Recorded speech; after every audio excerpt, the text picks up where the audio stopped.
Chapter 1. I jumped over my third fence of the day. This was 3 more fences than I had planned to jump when I rolled out of bed this morning. I reached down to my belt and keyed the radio there connected to my collar earpiece. Unit 3212, proceeding westbound down an alley near 134 Ave, I grunted into the mic. I hoped I didn't sound too out of breath. I was already expecting a ribbing when I got back to squad. Copy Unit 3212, westbound down alley, the dispatcher responded. The female voice sounded amused. I couldn't quite pick out who was working the radio today, but this wasn't the first time I had chased this particular scumbag. And the girls always found it funny when the suits got out into the field. I turned my attention back to the chase. I could still see the perp running about 50 meters ahead of me, but he was visibly tiring. I was familiar with the sensation. The enormous initial dump of adrenaline was evening out, and his body was remembering, hey, we don't exercise. Few criminals had daily runs very high up on their to-do lists. It tended to take too much time away from doing drugs and being a piece of human garbage. Stop. I yelled for what seemed like the 300th time. I put a little more mustard on it this time. I knew the perp was getting tired. I hoped that stopping was starting to sound like a good idea. As if reading my mind, Billy Williams slowed to a jog, then a quick walk. Then he put his hands on his knees. I pounded to a stop 10 feet from him. Billy straightened and put his hands on his head, turning to face me. I can't go back inside, DEP, Billy wheezed between labored breaths. The alley where we finally stopped running was mostly shadow pockmarked with light. The angle of the mid-morning sun only allowed direct access high on the brick wall to my left. The rest was diffused through antenna, fencing, and other urban detritus, leaving us in relative gloom. It was unseasonably warm for October in Texas, and there was more sweat on my forehead than there should have been. Jesus, Billy, what's with the Roadrunner routine? We've done this dance before. I keyed my radio again, 10-5 with the subject. The officer protocol dictated that I should now tell dispatch to slow any responding units. Something wild in Billy's eyes kept me from it. The thought of patrol cars speeding toward me was comforting. They'd be here soon. The rooks loved an old-fashioned foot chase. Copy Unit 3212, in contact with the subject. Do you want us to hold the station? Dispatch responded. The radio operator replaced her amusement with professionalism. She wanted to know if they should stop all radio traffic for a moment until I got the suspect in custody. You know, in case something bad happened, like I had to open a can of hoop ass on this little shit. I can't go back, Billy repeated, sounding more serious this time. I won't do another bid. What are you talking about, Williams? You pawned a hot iPad. You didn't murder the president. You can do 180 days standing on one leg. Billy had more time in the county jail than in grade school. Nah, DEP, judge told me. Next time TSP. I won't do TSP. Not anymore. Billy didn't sound like he was talking to me anymore. He was staring down at his forearm. It looked like he had some new ink. Wasn't on his sheet that I could remember. TSP was Texas State Prison, end of the road for a lot of these 2-bit gangsters. The county clink didn't faze people like Billy, but he wouldn't last 10 minutes in the big time. Too emotional. Come on, Billy, you know the score. Those judges talk tough, but they always take pity on poor schmoes like you. This was true. Career criminals like Billy usually got 5 to 10 next times before they finally got sent up. This was the first time that Billy had mentioned the judge's warning to me. I had a good 2 or 3 more years of cleaning up his drug-fueled crime sprees. Nah. This is the end of the road. I've changed DEP, awakened. I can't do state time. Not now, I got plans. People to serve, Billy fixated on his new tat. He gripped his forearm like he was trying to do a taxing bicep curl. He was starting to hemorrhage sweat, and a vein stood out on his temple. Unit 3212, 10-4? Do you want the station held? Dispatch asked again. Unit 3212, Alhambra, hold the station for a moment, I responded. It was common to refer to dispatch as the county you were in. It helped in multi-jurisdictional incidents. Something was off. Billy was acting strange. He usually didn't use 3-syllable words. Even worse, I was getting the weird feeling. Like when you were a kid, and someone dropped ice cubes down the back of your shirt. It happens sometimes, and the results were never good. I walked toward Billy with my hands out to my sides in a cool-it gesture. Hey, Billy, relax, man. We just gotta go in and talk about the iPad. You go do your 180. Get clean. 3 squares. Get caught up on your reading. I'm sure the issues of Pillhead Monthly were piling up. Billy didn't smile, and he didn't look up at me. The surrounding air seemed charged, heavy. Billy's arm shook as if he were straining to lift something heavy. His arm contorted at the elbow as if something gave way, and he took a huge breath. I then noticed that Billy's new tattoo was glowing, a dull red like an overripe sunset. We ain't going nowhere, DEP, he looked up at me and smiled his gap-toothed smile. It was then that I noticed that Billy's eyes were glowing the same color as his tattoo. Another handful of ice went down my shirt. What the fuck, Billy, was all I could think of to say. I pulled my OD green Sig Sauer P320 from my belt rig. I paid extra for the Cerakoting, but hot damn if the pistol didn't look sharp with my green fatigue uniform on range day. I didn't point it at him. Billy wasn't threatening me at this point. But I sure as hell didn't like the direction of things. I got the call, DEP. The big time. The game. No more pills, no more clockin'. Doing man's work now, I got no time for the law. Billy hoisted the arm with the now glowing tattoo and looked at me with his now glowing eyes. Billy's right hand flared to life with the same ominous red light. What the actual fuck? The air took on an oppressive quality like we were in an airtight chamber, and someone was pumping more air into it. My ears throbbed, and I felt like I was laying down in a bathtub full of ice. The glow in Billy's hand intensified as he extended his arm toward me. Ignacia! Billy screamed. I was sure that was a word that Billy had never used before. The glow from his hand exploded toward me in what I could only describe as a bolt of energy, like some straight superhero, comic book shit. The bolt covered the distance between us in a blink. I had no chance to move. As the red blob hit me, it disappeared. Not like it bounced off, or I absorbed it. Like it ceased to be. Ended. Finito. I looked down. I wasn't smoking, and there wasn't a hole in my shirt or my body armor. I didn't feel any pain or see any blood. I looked back at Billy. His eyes were still glowing but dimmer. His hand was back to normal, but someone had turned his ink up to 11. It lit up the alley like a tanning bed, turning the gloom ethereal. No, he screamed, no. That's not possible. He looked tired, at least more tired than a junkie that ran 5 blocks should have looked. You could take the bags under his eyes on a 2-week vacation. No fucking shit, Billy, you're a doper, not fucking Iron Man. Now I pointed my gun at him. I was pretty sure Billy Williams, a 2-bit mope with the most generic name in the world, had tried to incinerate me. I had no fucking idea what box that checked on the use of force form, but I was sure it was in the deadly section. Put your fucking hands up and turn around. I don't know what games you're playing, Billy, but I will fucking ventilate you. Billy didn't respond. He was straining again, lifting his imaginary weight. I took a step forward and pointed my weapon at his head. I am not warning you again. Don't make me do it, I said as I wondered if I could justify shooting him. My gut told me he had tried to kill me, and he was gearing up for round 2.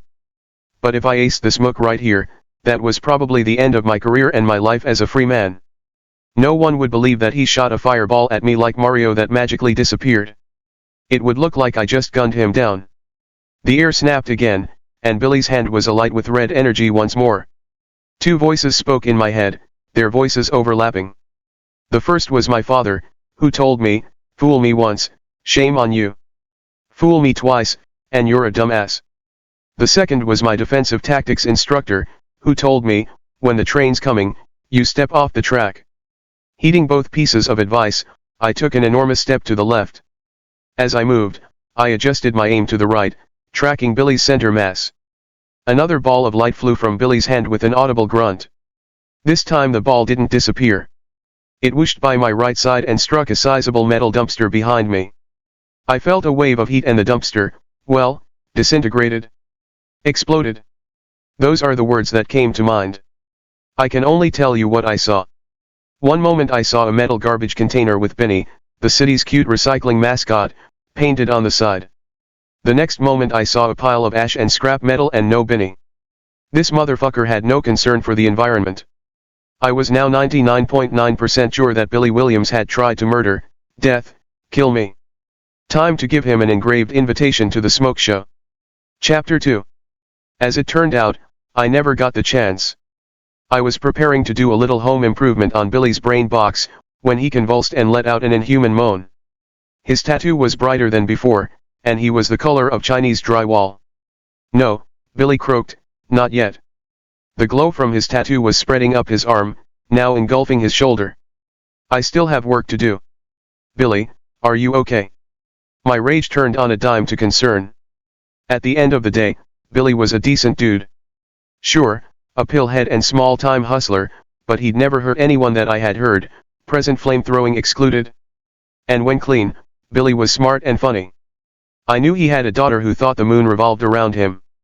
He didn't deserve a torturous death. Billy flexed his glowing arm, and I watched the red light spread up his chest and then his neck. As it reached his face, he started with a low scream that was so desperate and primal that I took a few steps back. As Billy's cry reached a crescendo, I saw a brighter red flash and felt the same heat wash as before. I felt a pulse of energy come from Billy. Well, I didn't feel it as much as I observed it. This time it was accompanied by a terrible rending sound, like Velcro made of razor blades was being slowly torn apart. I saw trash move and the air blowing particles of dust and debris. Then the awful screaming and otherworldly din stopped and Billy was gone. There were some burning scraps of his clothing and bits of smoldering ash, but no Billy. Well shit. Unit 3212, 10-4, dispatch chirped in my ear. She sounded hopeful. I looked around the alley, searching for signs of life. I even looked under a smoking cardboard box. Like Billy the addict had performed the world's shittiest magic act in front of yours truly. Perhaps he was just waiting underneath this box to both surprise and relieve me at the same time. But no, I uncovered a used condom and a single shoe. Unit 3212, 10-4. Now she sounded worried. I keyed my mic, mind racing. Yeah, Unit 3212 10-4. You can release the station. Just keep one patrol unit coming. 10-4 Unit 3212. Releasing the station at 1034 hours. Unit 1 Bravo 32 continues to the scene. All other units, 10-8. 1035 hours. She switched back to her usual business tone. I think it was Carol working the radio. Sounded like Carol. My mind snapped back to the situation at hand. I had about 5 minutes to think up a story about how I had chased down and then lost a 120-pound crackhead. And why this alley was smoking and smelled like Satan's butthole. Billy's disappearance had left behind a smell like rotten eggs and spoiled milk. Cheese and rice, I didn't get paid enough for this horseshit. I was kicking dirt on a small fire's remains when I felt a gentle breeze blow into the alley. I'll admit, after the long dose of the weird feeling, the warm, dry air felt fantastic. It carried away the burnt, sulfur smell and the lingering bits of ash and smoke. The embers died down, and the alley looked almost normal again. Then there was a bright light. Another fucking light. This one glittered like a trophy wife's engagement rock, and the light slowly spread, resolving into a man-sized rectangle. It almost looked like a door.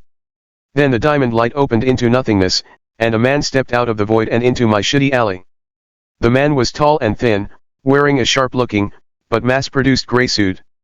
He was missing the fancy accoutrements like a handkerchief or cufflinks.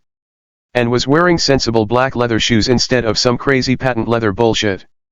I had seen plenty of men dressed like this before. They usually worked for some alphabet branch of the federal government. But the feds sure as shit didn't walk out of magic doors. We looked at each other for a moment, and then the man spoke. Cash Renshaw, he questioned. My friends call me Rennie and my enemies call me Double C or Chumpy, short for chump change. Only my mama called me Cash. You ain't none of them, dickbag, so you can call me Detective Renshaw.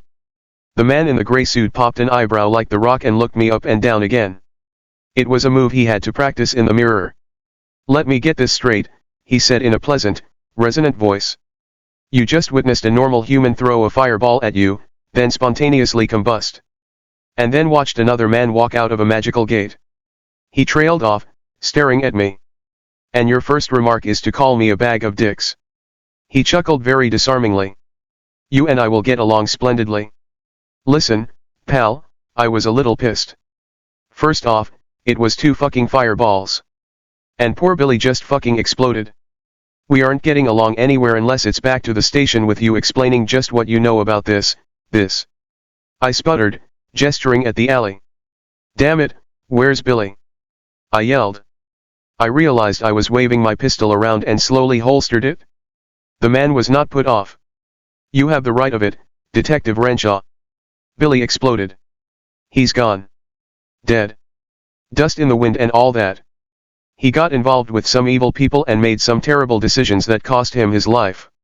He won't be troubling you any further, Detective. Nice piece, by the way. He motioned toward my belt. I'm a bit of an aficionado.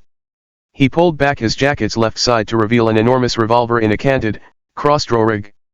I could barely make out a filleted grip and a wonky, stunted hammer. My eyes lingered on his gun a moment. Is that a rhino? He nodded. Cool, I said in my brain. So Mr. Fancy Pants didn't know I wanted one.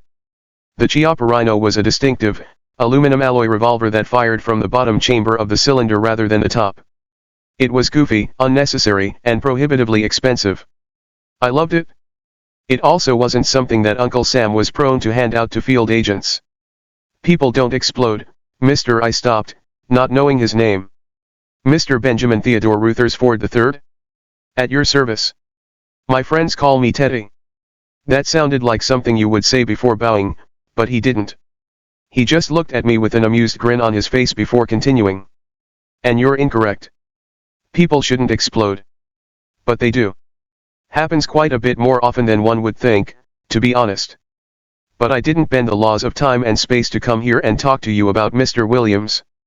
Not directly, at least. I came to make you an offer.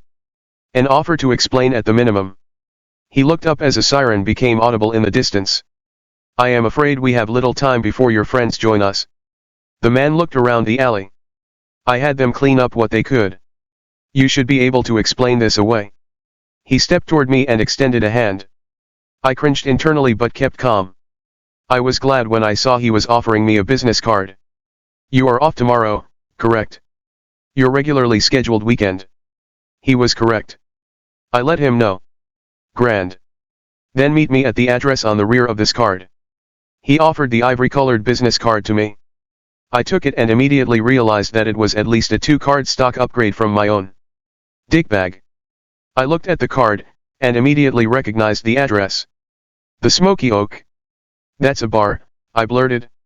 That wasn't what I expected to see. The 7th level of hell, or Merlin's mystery room, but not the Oak. I knew that place. I drank at that place. He sighed. Yes, I'm glad you have not wasted the Texas state taxpayers' money in your deductive education. Yes, it's a bar. Where people meet and drink. I would like to meet and drink with you. Why, impossibly, this was getting weirder. To explain, to make an offer. There's a whole other world out there, Detective Renshaw. One that you have had a glimpse of this morning in this alley. One that you have seen glimpses of before. He looked a bit sad. I thought of the weird feeling. Could that be what he meant? I can shed some light on what happened to them. Your wife and daughter. He was solemn now, the joke's gone. His words hit me like a sharp hook to the kidneys. How could this twit know about Sarah and Emma? That's a shitty thing to joke about, theology. He placed a manicured hand on my shoulder. No jokes, Detective Renshaw. I promise only the best answers I can provide. And an offer. A fascinating offer. But I cannot promise a complete explanation about your family. I will probably leave you with more questions than answers. The siren was close now. It went silent as the deputy slowed to find a parking space. I'm afraid our time is up. You can throw my card away and pretend this never happened. Billy's gone. Without a trace. You can close this case. That will be the end of it. But I truly hope to see you tomorrow evening, Detective Renshaw. It's so boring to drink alone. The twinkle in his eye was back. He tapped a few keys on a modern-looking smartphone, and the door reopened. Ta-ta for now.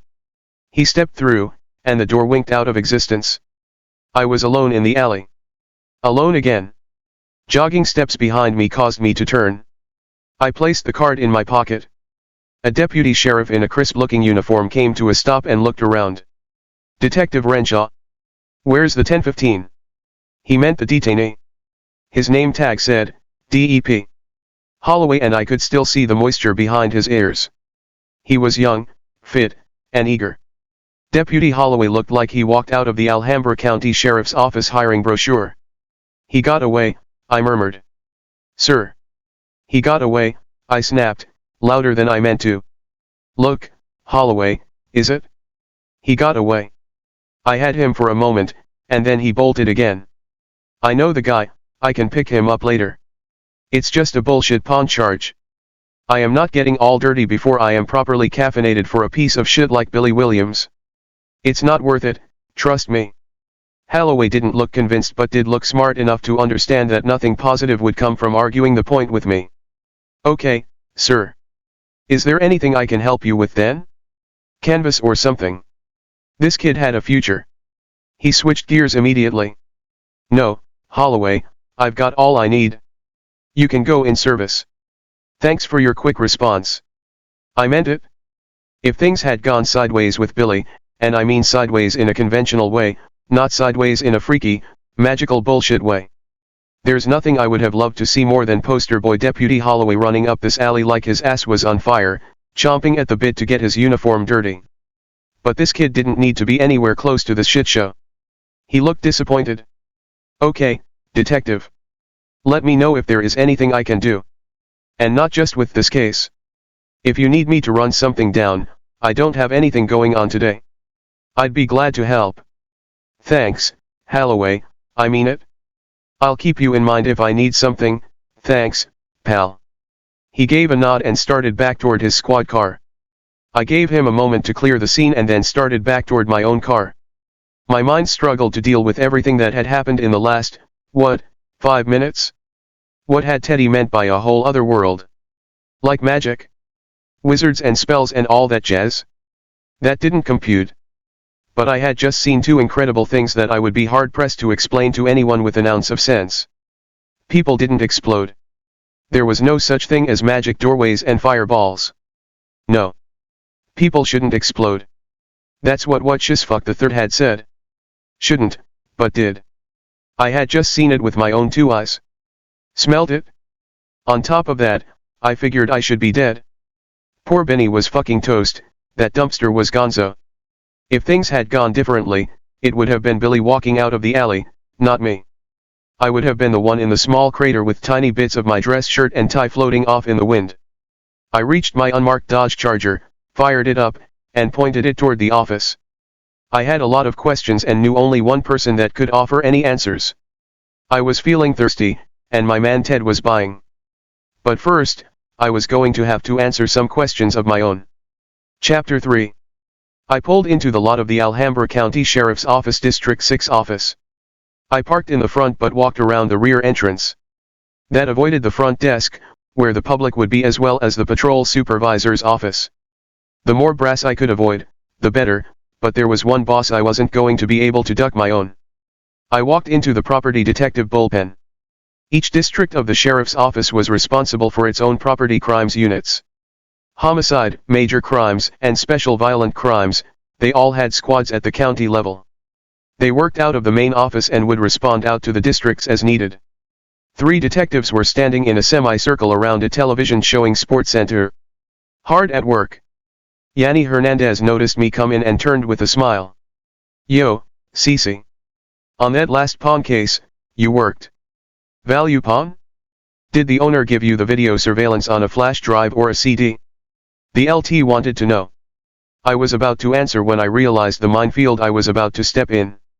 I can't remember offhand, Yanni, but you can see these nuts.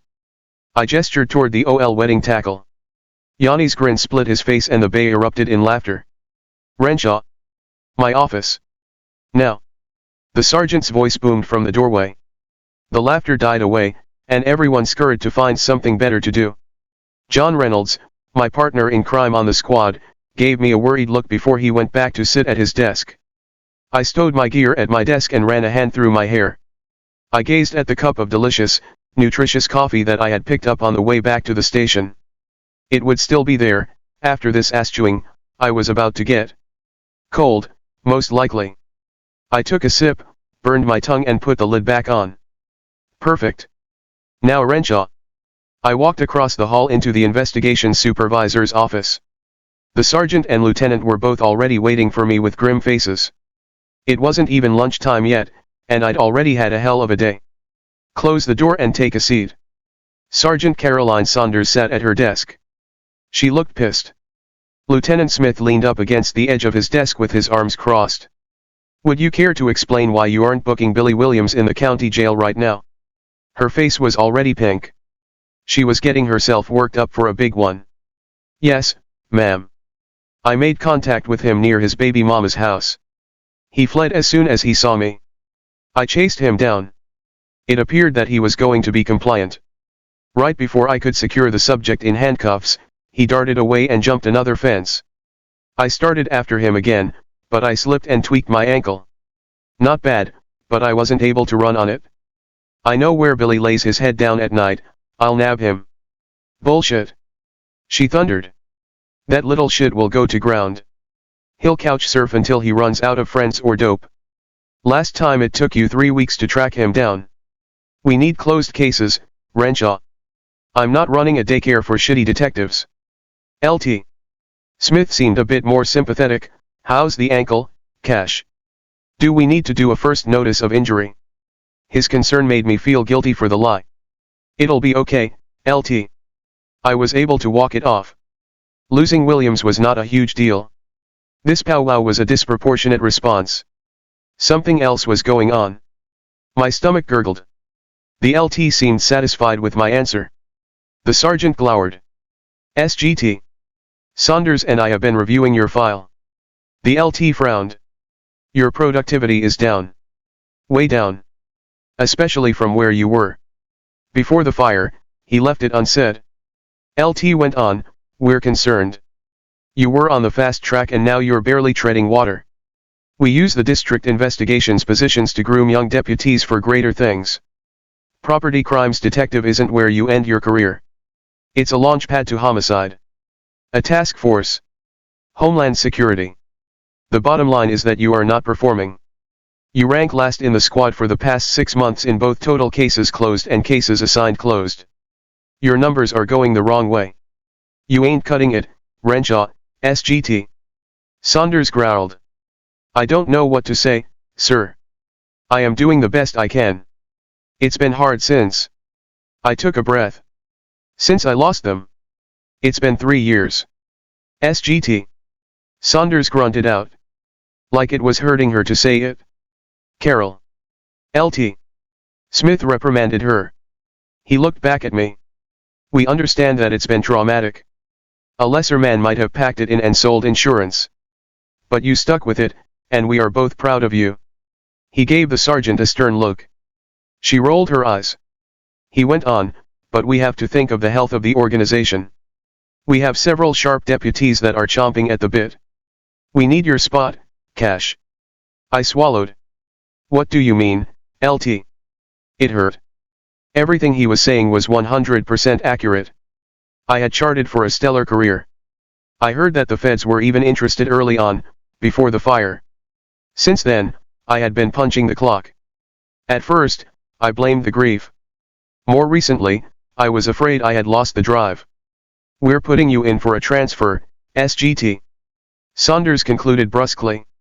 We have decided, LT. Smith gave Saunders another look, that it might be in everyone's best interests if we made a change. We can offer you a choice of assignments. You have a lot to offer the training division. Or perhaps community services. And of course, you could always go back to patrol, SGT. Saunders sneered. LT. Smith looked annoyed. Yes, you could always go back to patrol. You were one hell of a deputy and a great field training officer. The pace of training or community services might be a better fit for you. He paused. Now. The LT looked like he'd rather be anywhere but here. Training is where you went to show rookies which end of the gun the bullets came out of. It was a non-stop grind of range days, PT tests, and in-service training. It sounded like hell. Community service wasn't much better. It was hardly even police work. It was going to trailer parks and apartment complexes to answer questions from concerned citizens. It was distributing food at Thanksgiving and toys at Christmas. It was an excellent job for some people, some other people. Then there was patrol, back to humping a zone. Going back to patrol would be the end of my career. I would work a day shift zone for my remaining years. My left arm would become 10 and my ass would spread in my seat. Some guys loved it low stress. I would become a master of ducking real work and never missing a meal break. I would stretch one shoplifting arrest into a 12-hour shift. All three choices meant a demotion. Lt. Smith saw the look in my eye. We got permission from the chief deputy to move you to the rank of master deputy. Given your circumstances, we all felt that fair. That was something. You usually had to have 10 years before they would consider you for master deputy, and it wasn't always an immediate get. It kept you from hitting the pay cap because it was a separate bracket and came with some extra vacation time. Those are your choices, detective. We'll need an answer in writing by the end of your shift. The sergeant's tone told me the meeting was over. Lt. Smith stood. Think about it, Cash. And let us know. No one is angry with you. It's all very understandable. But, we need to look out for the office, that's all. He gave a half-hearted smile. He looked tired. Thank you, Lieutenant. Ma'am. I stood and left the office. SGT. Saunders followed me out and pinned something to the bulletin board outside. It was my job posting. She didn't meet my eyes as she walked by back into her office, closing the door behind her. I could hear the two of them arguing inside as I walked back to the bullpen. The conversation stopped as I entered the room. John approached me with my cup of coffee in his hand. Well, that didn't seem so bad. Sarge hardly yelled at all. He smiled hopefully. Yeah, the LT did most of the talking. I'm out, John. Demoted. What? That's crazy. What did he say? He said they need to make room for some new blood. They offered me training, community service, or, I took a sip of coffee, patrol. I put my coffee down. Ice cold. God damn it. John looked at me. Training could be pretty cool. Or community service. Lots of free time. It won't be so stressful for you. He didn't even argue the demotion. I looked around the bullpen. Most of the detectives wouldn't meet my gaze. Yanni looked at me with his shit-eating grin. They knew. They all knew. They knew this was going to happen. And they all agreed with the decision. Come on, Rennie, let's go out to lunch and do the pros and cons. I'm buying. You'll feel better after a gutbuster burrito from Los Rancheros. I had been friends with John Reynolds since we sat next to each other on the first day of the police academy. He was the best man at my wedding and the godfather to my daughter. I slugged him. Not hard, just enough for him to know that I meant business. There was an intake of breath around the room. Then, I grabbed John in a hug and held on. Not hard, just enough for him to know that I meant business. Chapter 4. After my theatrics in the squad bay, I went out to my car and typed up 2 memos, one requesting a transfer to the training division and another requesting a week of personal leave. Both were immediately approved, and I headed home. The day's events played over and over on the movie screen inside my head. Try as it might, my poor lizard brain just couldn't make sense of it all. The alley seemed like a strange dream. Like it happened to someone else, and they told me the story over drinks, the details becoming more and more unbelievable as the glasses emptied. The demotion made more sense and was certainly more immediate. As I mulled it over, I was surprised that it had taken so long. That it had caught me so flat-footed was embarrassing. Unable to sleep, I ended up sitting in my favorite easy chair, turning Agent Rutherford's card over and over in my hand. The front of the card tersely described him as Agent Rutherford of the United States Homeland Security Division in 12-Point Helvetica. On the back was the address of the Smoky Oak in flawless script. Near dawn, I decided to at least meet with him to see what he had to say. I drifted off into a fitful sleep shortly thereafter. The next evening I walked into the Oak at exactly 6:59 p.m. The Smoky Oak was a whiskey and cigar bar built out of mostly reused wood from old Texas barns. Even though built within the last 10 years, it felt far older, and something about that resonated with me. It had been my favorite place since I had discovered it in college. Most of the fixtures were wrought iron, and faux gas lamps provided the lighting. A heavy black cloth with small holes cut in it blotted out any light coming from the ceiling fixtures and created a reasonable facsimile of the great Texas night sky. It was homey and earthy and western. A quick scan of the room revealed Agent Rutherford in a booth toward the rear. He stood as I approached and offered me a warm smile and an open palm. He dressed for an off-the-clock meeting with a stylish cashmere sweater and slacks that probably cost more than what I made in a week. "Detective Renshaw, I am so glad that you decided to join me. Or is it Senior Deputy Renshaw?" He raised a brow. "Jesus, did everyone know but me? It's still detective until the transfer takes effect in 2 weeks." I took the proffered hand and gave it a vigorous up and down. His grip was solid and dry. Agent Rutherford returned to his seat, and I eased myself onto the bench. The booth was upholstered in cowhide leather with slight imperfections that let you know it was the real deal. The tabletop had only a light coat of varnish so that you could feel all the flaws in the dark gray wood. There were pits in the table where you could insert a fingertip. In my experience, the most directly affected are often the last to know. But, I think you will find that your current employment situation is immaterial to our discussion this evening, said Agent Rutherford. He took a sip of brown liquid from a plain glass tumbler as a pretty Hispanic waitress approached our table. She had a large red flower in her hair and a tattoo of a sliver moon on her forearm. "May I?" Teddy asked, picking up the drink menu. I was amused, so I let him order, curious to see what the man would choose. Agent Rutherford smiled at me and then the waitress. "Another round of Widow Jane. Double pour, neat." The waitress made a note and hurried away without a word. I was impressed at Agent Rutherford's selection. Widow Jane was a solid and pricey bourbon of which a bottle resided in my collection at home.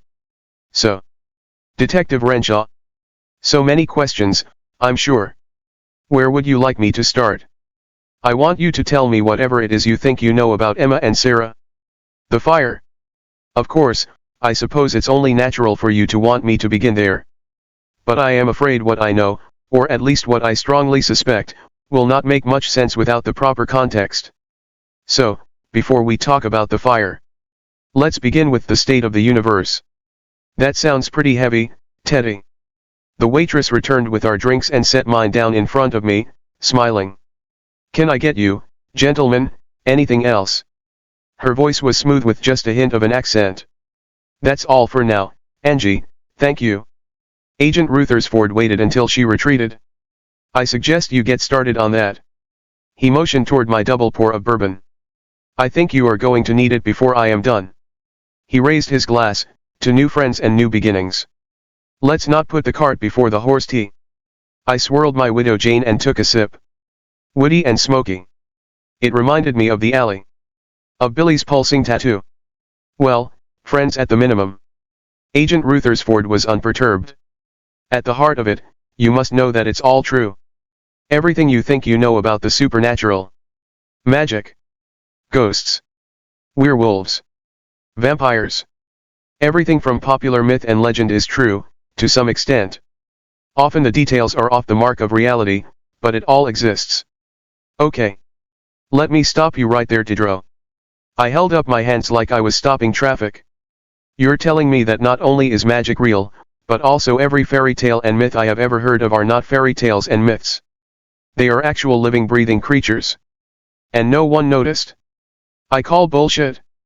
I jabbed a finger into the tabletop, narrowly avoiding one of the divots. "That would have been awkward. It's a little more nuanced than that. There are about 7.5 billion people in the world, detective. And all those people believe things.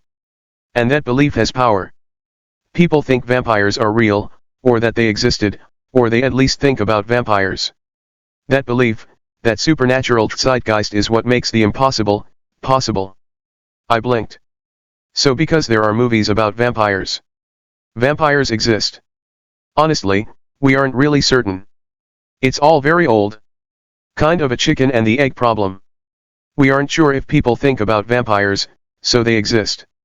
Or they existed, and so now people think about them. There are raging academic debates, I assure you. But at the end of the day, it doesn't really matter. They exist. I only bring up the human belief part because it does have direct bearing on the second thing I need to explain. Okay, a sip of bourbon turned into a swallow. There is a whole other class of supernatural beings. The one that you and I belong to. They are called archetypes. Wait a second, you are telling me that I am a supernatural being? There's no way. I am as normal as the next guy. Normal guys don't shrug off magical spellfire, detective. You are special, and I suppose you have always suspected? You are what is known as a skeptic and a very powerful one. It's partly an innate ability, it's partly part of your archetype, and partly your own personal beliefs. You are highly resistant, impervious even, to magic. And that's why Billy's flamethrower act didn't burn me to a crisp. Just so.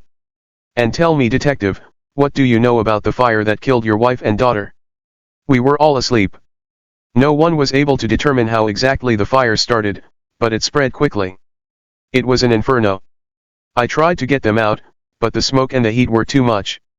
The entire house burnt down to the foundation. The fire inspector said. I paused and blinked. I finished my bourbon in one fiery gulp. Agent Rutherford's eye bored into me. What did the fire inspector tell you, Detective Renshaw? He told me that.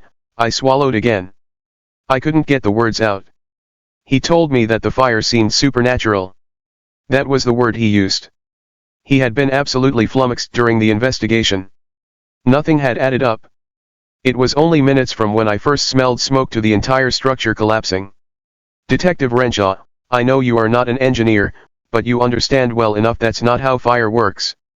Natural fire, at least. So I survived the fire for the same reason that Billy didn't torch me yesterday. Agent Rutherford nodded. So the fire that killed my wife and daughter was some kind of magic? That means it wasn't an accident. Somebody purposefully set the fire. Magical arson. The special agent let out a long sigh. That appears to be the case, detective. No normal person would have been able to survive that fire. Your survival that night combined with the events of yesterday confirms that the fire must have had a magical origin. I can assure you, magic like that is no accident. My mind reeled. Years of doubt and guilt came flooding back to me. Feelings that I had dealt with, poorly. I had blamed myself. For not preventing the fire. For not protecting Emma and Sarah. For not dying with them.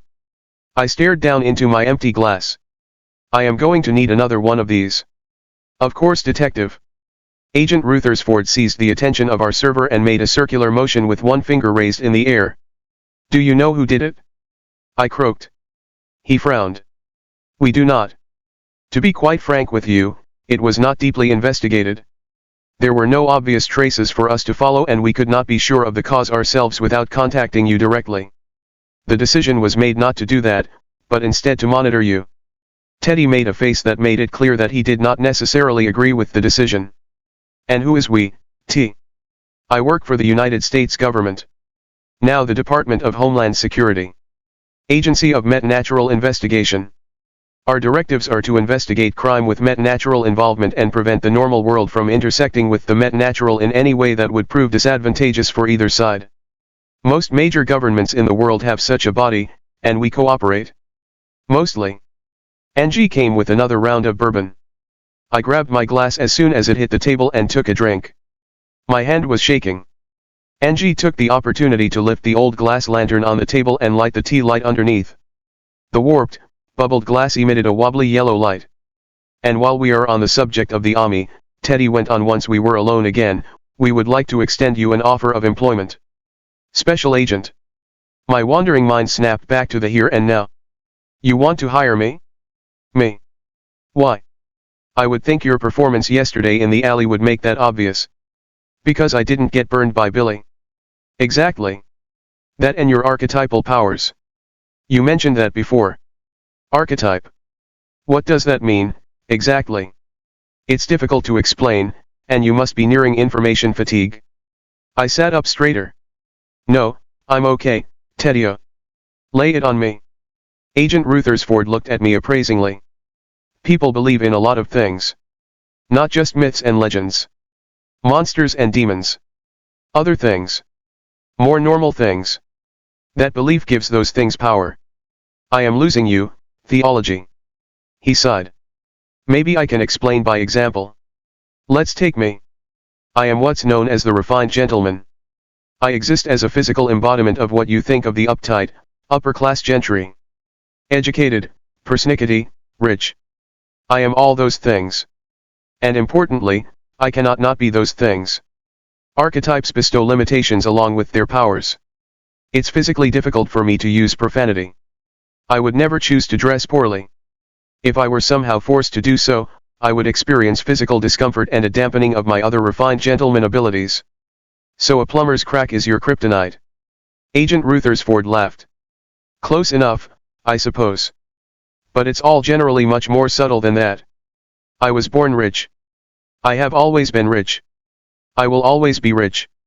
If I were to somehow lose or give my money away, I would get an inheritance from an unknown relative or win the lottery. That's how most archetypal powers work. Luck. Chance. Coincidence. Compulsion. Resistance. Unusual aptitude at normal skills. I am, for example, a very skilled swordsman. I've had lessons of course, but I am much better than I have any right to be. Overt power like our poor friend William displayed is much more uncommon for archetypes. They are mostly reserved for magical beings like mages. So mages aren't archetypes? I questioned. Mages are not archetypes. They are more like supernatural beings with powers passed down through familial bloodlines. They look human, but I assured you, they are not. For now, it's enough to know that there are people in this world that typify certain societal tropes. And you are one of them. Care to take a stab at which one? Lawman. It felt right, and individual moments in my past all snapped together like a 1,000-piece puzzle. My well above average accuracy with firearms. My unerring gut feeling about the guilt or innocence of a suspect. My fervent desire to see justice done. Got it in one. Agent Rutherford smiled. So detective, I imagine you have the right of it. He circled the rim of his glass with a forefinger before holding it up for inspection. Whatever he was checking for passed muster because he smiled. First at his finger, then at me. All that is left to discuss is if in 2 weeks from today, will you be reporting to the Alhambra County Sheriff's Office Training Section as Senior Deputy Cash Renshaw? Or will you be reporting to the DHS office to begin your career as Special Agent Cash Renshaw? Just one more question, Agent. Do you really think that I can do a good job? I haven't exactly been setting the investigative world on fire. Agent Rutherford had just been about to take a sip of his bourbon. He stopped mid-knockback and carefully replaced the glass on the table like he was afraid he would break it. He then fixed me with the most intense glare I had seen from the dapper man. It was the same look Mrs. Monroe had given me in the 3rd grade when she caught me eating candy in class. Terrifying. Detective. I just told you that you physically embody the spirit of the American lawman. Your recent poor performance was entirely due to guilt and shame you felt over your wife and daughter's death. Which you just learned was not an act of cowardice or neglect on your part, but rather an insidious plot of some sort against you. In addition, the only thing that this great country of ours loves more than a comeback story, now he finished his drink in a single swallow, is a tale of righteous vengeance. I reeled back in my booth, the room spinning slightly more than it should. Thankfully, the plush leather bench stopped my rotation. I closed my eyes and spent much less time in contemplation over such a momentous life decision than I probably should have. Fucking a teddy. I'm in. Chapter 5. My 2 weeks' notice turned into almost a month of waiting for all the paperwork to get done. It seemed like the wheels of bureaucracy plodded along, even in the land of make-believe. Yet, I found it somehow comforting that you couldn't use magic to vanish red tape out of the universe. Lt. Smith changed my transfer request into a retirement package. Next, I extended my leave so that I didn't have to face any unwanted questions. My supervisors cheerfully approved my request. They weren't any more eager to discuss the situation than I was. I went back to the office for a single day to sign forms and return equipment, including my ride and agency firearm. Turning in my credentials was a surreal experience. I had been in law enforcement most of my adult life. If what Agent Rutherford told me was to be believed, it was quite literally part of my identity. I was back to being John Q. Public. It was only temporary, I assured myself. It was a cold comfort. Waiting for a ride-share to take me back home from the district office left me feeling anxious and depressed. John offered to take me home and had been blowing up my phone non-stop since he found out about my retirement. I finally texted him that I wasn't ready to talk about it and that I would be in touch. He then started calling only twice a day. Agent Rutherford placed some files for me in a secure government Dropbox online that I could only access via a 3-factor authentication that included a video call with a black screen and computer-modulated voice. The black screen monitored me the entire time I had the files open. If I even got up to use the restroom, my access was terminated, and I had to start the lengthy process over. The contents of the Dropbox mainly consisted of standard operating procedures, large sections of which were redacted. There was no mention of magic, monsters or anything supernatural. I learned about the day-to-day of a generic government entity. It didn't cover their mission statement, but at least I knew where the bathrooms were and how to request time off. In the section about codes, which I was to study closely, I found the only hints that there was anything strange. A code 666 was a disturbance with possible links to the underworld. There was a classification scale regarding the power and abilities of things called non-traditional animalia or phenomenon. A 1A1 was of little concern. A 9N7 would require a special squad with relic class equipment to handle. I didn't know what any of this meant, but it all sounded cool as hell. I wondered if they would let me spin a relic class firearm on my finger. I doubted it. I spend the rest of my free time cleaning and working out. You never quite realize what kind of funk you have let yourself fall into until you try to pull yourself out. I wasn't quite wall-to-wall pizza boxes. But there were some pizza boxes. I never really dealt with living as a bachelor after the fire if I were honest with myself. My life had been on autopilot, waiting for something to happen. I never looked further ahead than the next meal or bedtime. I was barely making it one day at a time, and suddenly, 3 years had passed. I threw myself into it with gusto now. I started with top to bottom clean of the house and my car. I stocked the fridge and pantry with healthy food and got rid of all the junk. I had never really stopped working out. Since my college football days, I had been a gym rat, and the physical escape had been a big part of my coping mechanism. But I had been going through the motions in the gym as much as everywhere else. I put together an aggressive new program and got started on it 2 days after meeting with Agent Rutherford at the Smoky Oak. The day finally came. I put on my best suit, collected a portfolio of the requested personal documents, and drove to the address that Agent Rutherford had provided. Being a good detective, I had scoped it out beforehand. From the outside, it appeared to be a nondescript, gray building with tight security. There weren't any markings at all on the building or signage that displayed anything beyond the address.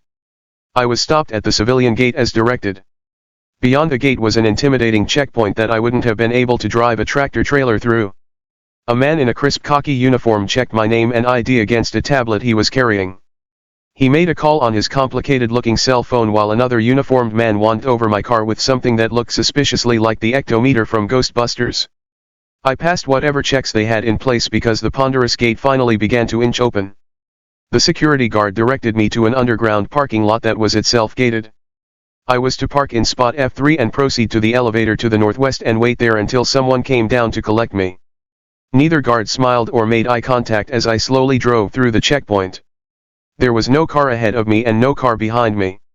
I parked where instructed and walked to the elevator. I was starting to think I had made a mistake when the elevator dinged and the doors slid open like triple-filtered vodka. Standing there with a gleaming white smile was Agent Benjamin Theodore Rutherford III. Mr. Renshaw. It's a pleasure to see you again.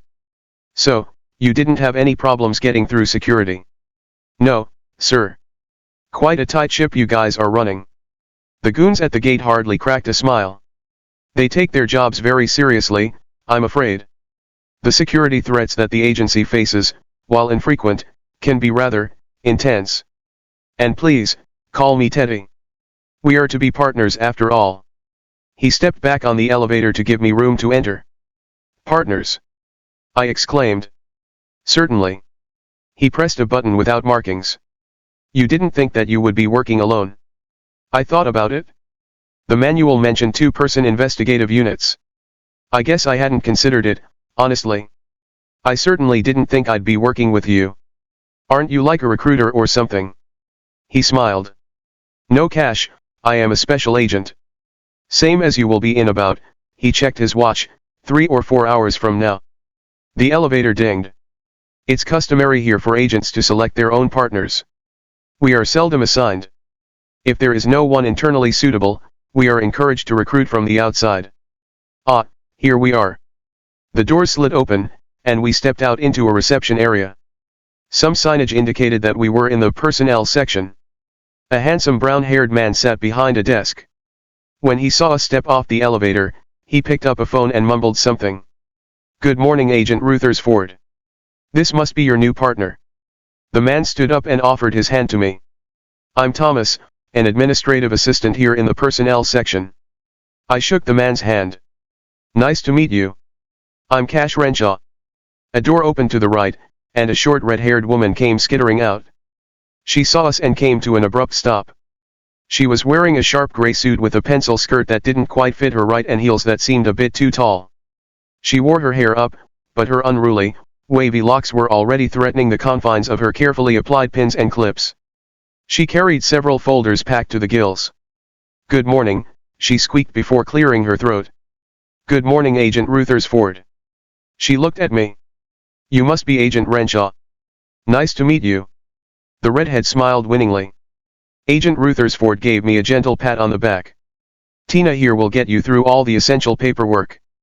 After that, we will meet the chief for your swearing in, get you kicked out, and then go have lunch. We need to discuss our first case." "Just like that?" I stared. "Just like that." He smiled and turned back to the elevator door, which was still open. He entered and faced us. "Take good care of Cash." "Of course, Agent Rutherford." "Of course, I will." Tina spoke to the closing doors. She looked at me and smiled again. "This way, please." She turned on one heel and started back toward the door she had come through. I looked at Thomas bewildered. He gave me a tight grin and motioned with his eyes at Tina's retreating form. The phone at his desk rang, and he sat back down. I hurried after my guide. As I caught up with Tina, she asked over her shoulder, "So, are you a paranormal?" I stammered intelligently. She turned. "Oh, I'm so sorry. I just blurted that out." Her face changed to the color of her hair. "You don't have to answer that." "Forget I asked." "No. I mean, it's okay. I don't mind. I guess I am. It's weird because I just found out." "What do you mean you just found out?" Tina's tone changed from embarrassed to interested. I thought I was a normal guy until someone threw a fireball at me, and I managed to not turn to a crisp. I didn't even know that magic was a thing." Tina stopped short. I almost bumped into her. "You're immune? What are you exactly?" She peered at me appraisingly. An archetype." "Oh," she purred. "Very rare. Let me guess. Are you a handsome stranger?" "What? No. I did a double take. No, I'm a lawman. Like a gunslinger." She started walking again. "I'm not sure, really. I don't understand the whole thing. I am a fairly decent shot, but I think there's more to it than that." She paused at the closed door to a conference room. "Well, it's freaking awesome. I can see why Agent Rutherford was so excited. Immune and an archetype. You'll make a great agent." She opened the door into a modern-looking conference room and flipped on the lights. "Please, have a seat." The petite redhead leaned over from behind and placed the folders in front of me. Her breasts pressed into my upper back. She was on the shorter side, so I wasn't sure if it was an accident or not. She didn't seem to mind. "This is all the standard employment stuff: 401k, direct deposit, health insurance. All that stuff." She lay a handful of pens next to the folders. "Read what you want and fill out all the areas I have highlighted. I am gonna run and take care of a few other things. How do you take your coffee?" "Black," I answered, opening the first folder. The first form was my job history. Fuck. The next was a list of all the places I had lived. Double fuck. Were they serious with this shit? Teddy tracked me down in an alley with a magic dimensional gate. I am pretty sure they knew where I lived. "Okay," she gave me a very appealing smile and placed her hand on my shoulder. "You get cranking on those, and I'll be back in a while with some coffee and snacks. I can answer any questions you have then." She left the conference room, closing the door quietly behind her. I looked around. It seemed like an ordinary conference room. The table was a dark formica and had 6 comfortable chairs situated around it in the usual positions. There was a complicated-looking phone and an utterly standard-looking computer on the table. I noticed a few suspicious domes on the ceiling that probably housed cameras or some other sort of detection device. The only additional detail that stood out was a few strange-looking runes engraved into the tabletop. I ran my finger over them and was surprised to discover that they were warm to the touch. I would probably turn into a toad now. Or maybe my finger would turn black and fall off. That would make it hard to write. So before anything untoward could happen to my writing digits, I uncapped a pen and got to work. Chapter 6. About an hour and 30 forms later, Tina returned. The admin was carrying a tray with a carafe of coffee, ceramic mugs, and a plate with donuts, Danish, and some fruit. She bumped my shoulder with her hip as she passed and set the tray down with a wink. She sat down next to me and poured us both a cup of coffee. Tina took a long sip and let out a satisfied sigh. So Cash, any questions? Yes, actually. Am I reading these forms correctly?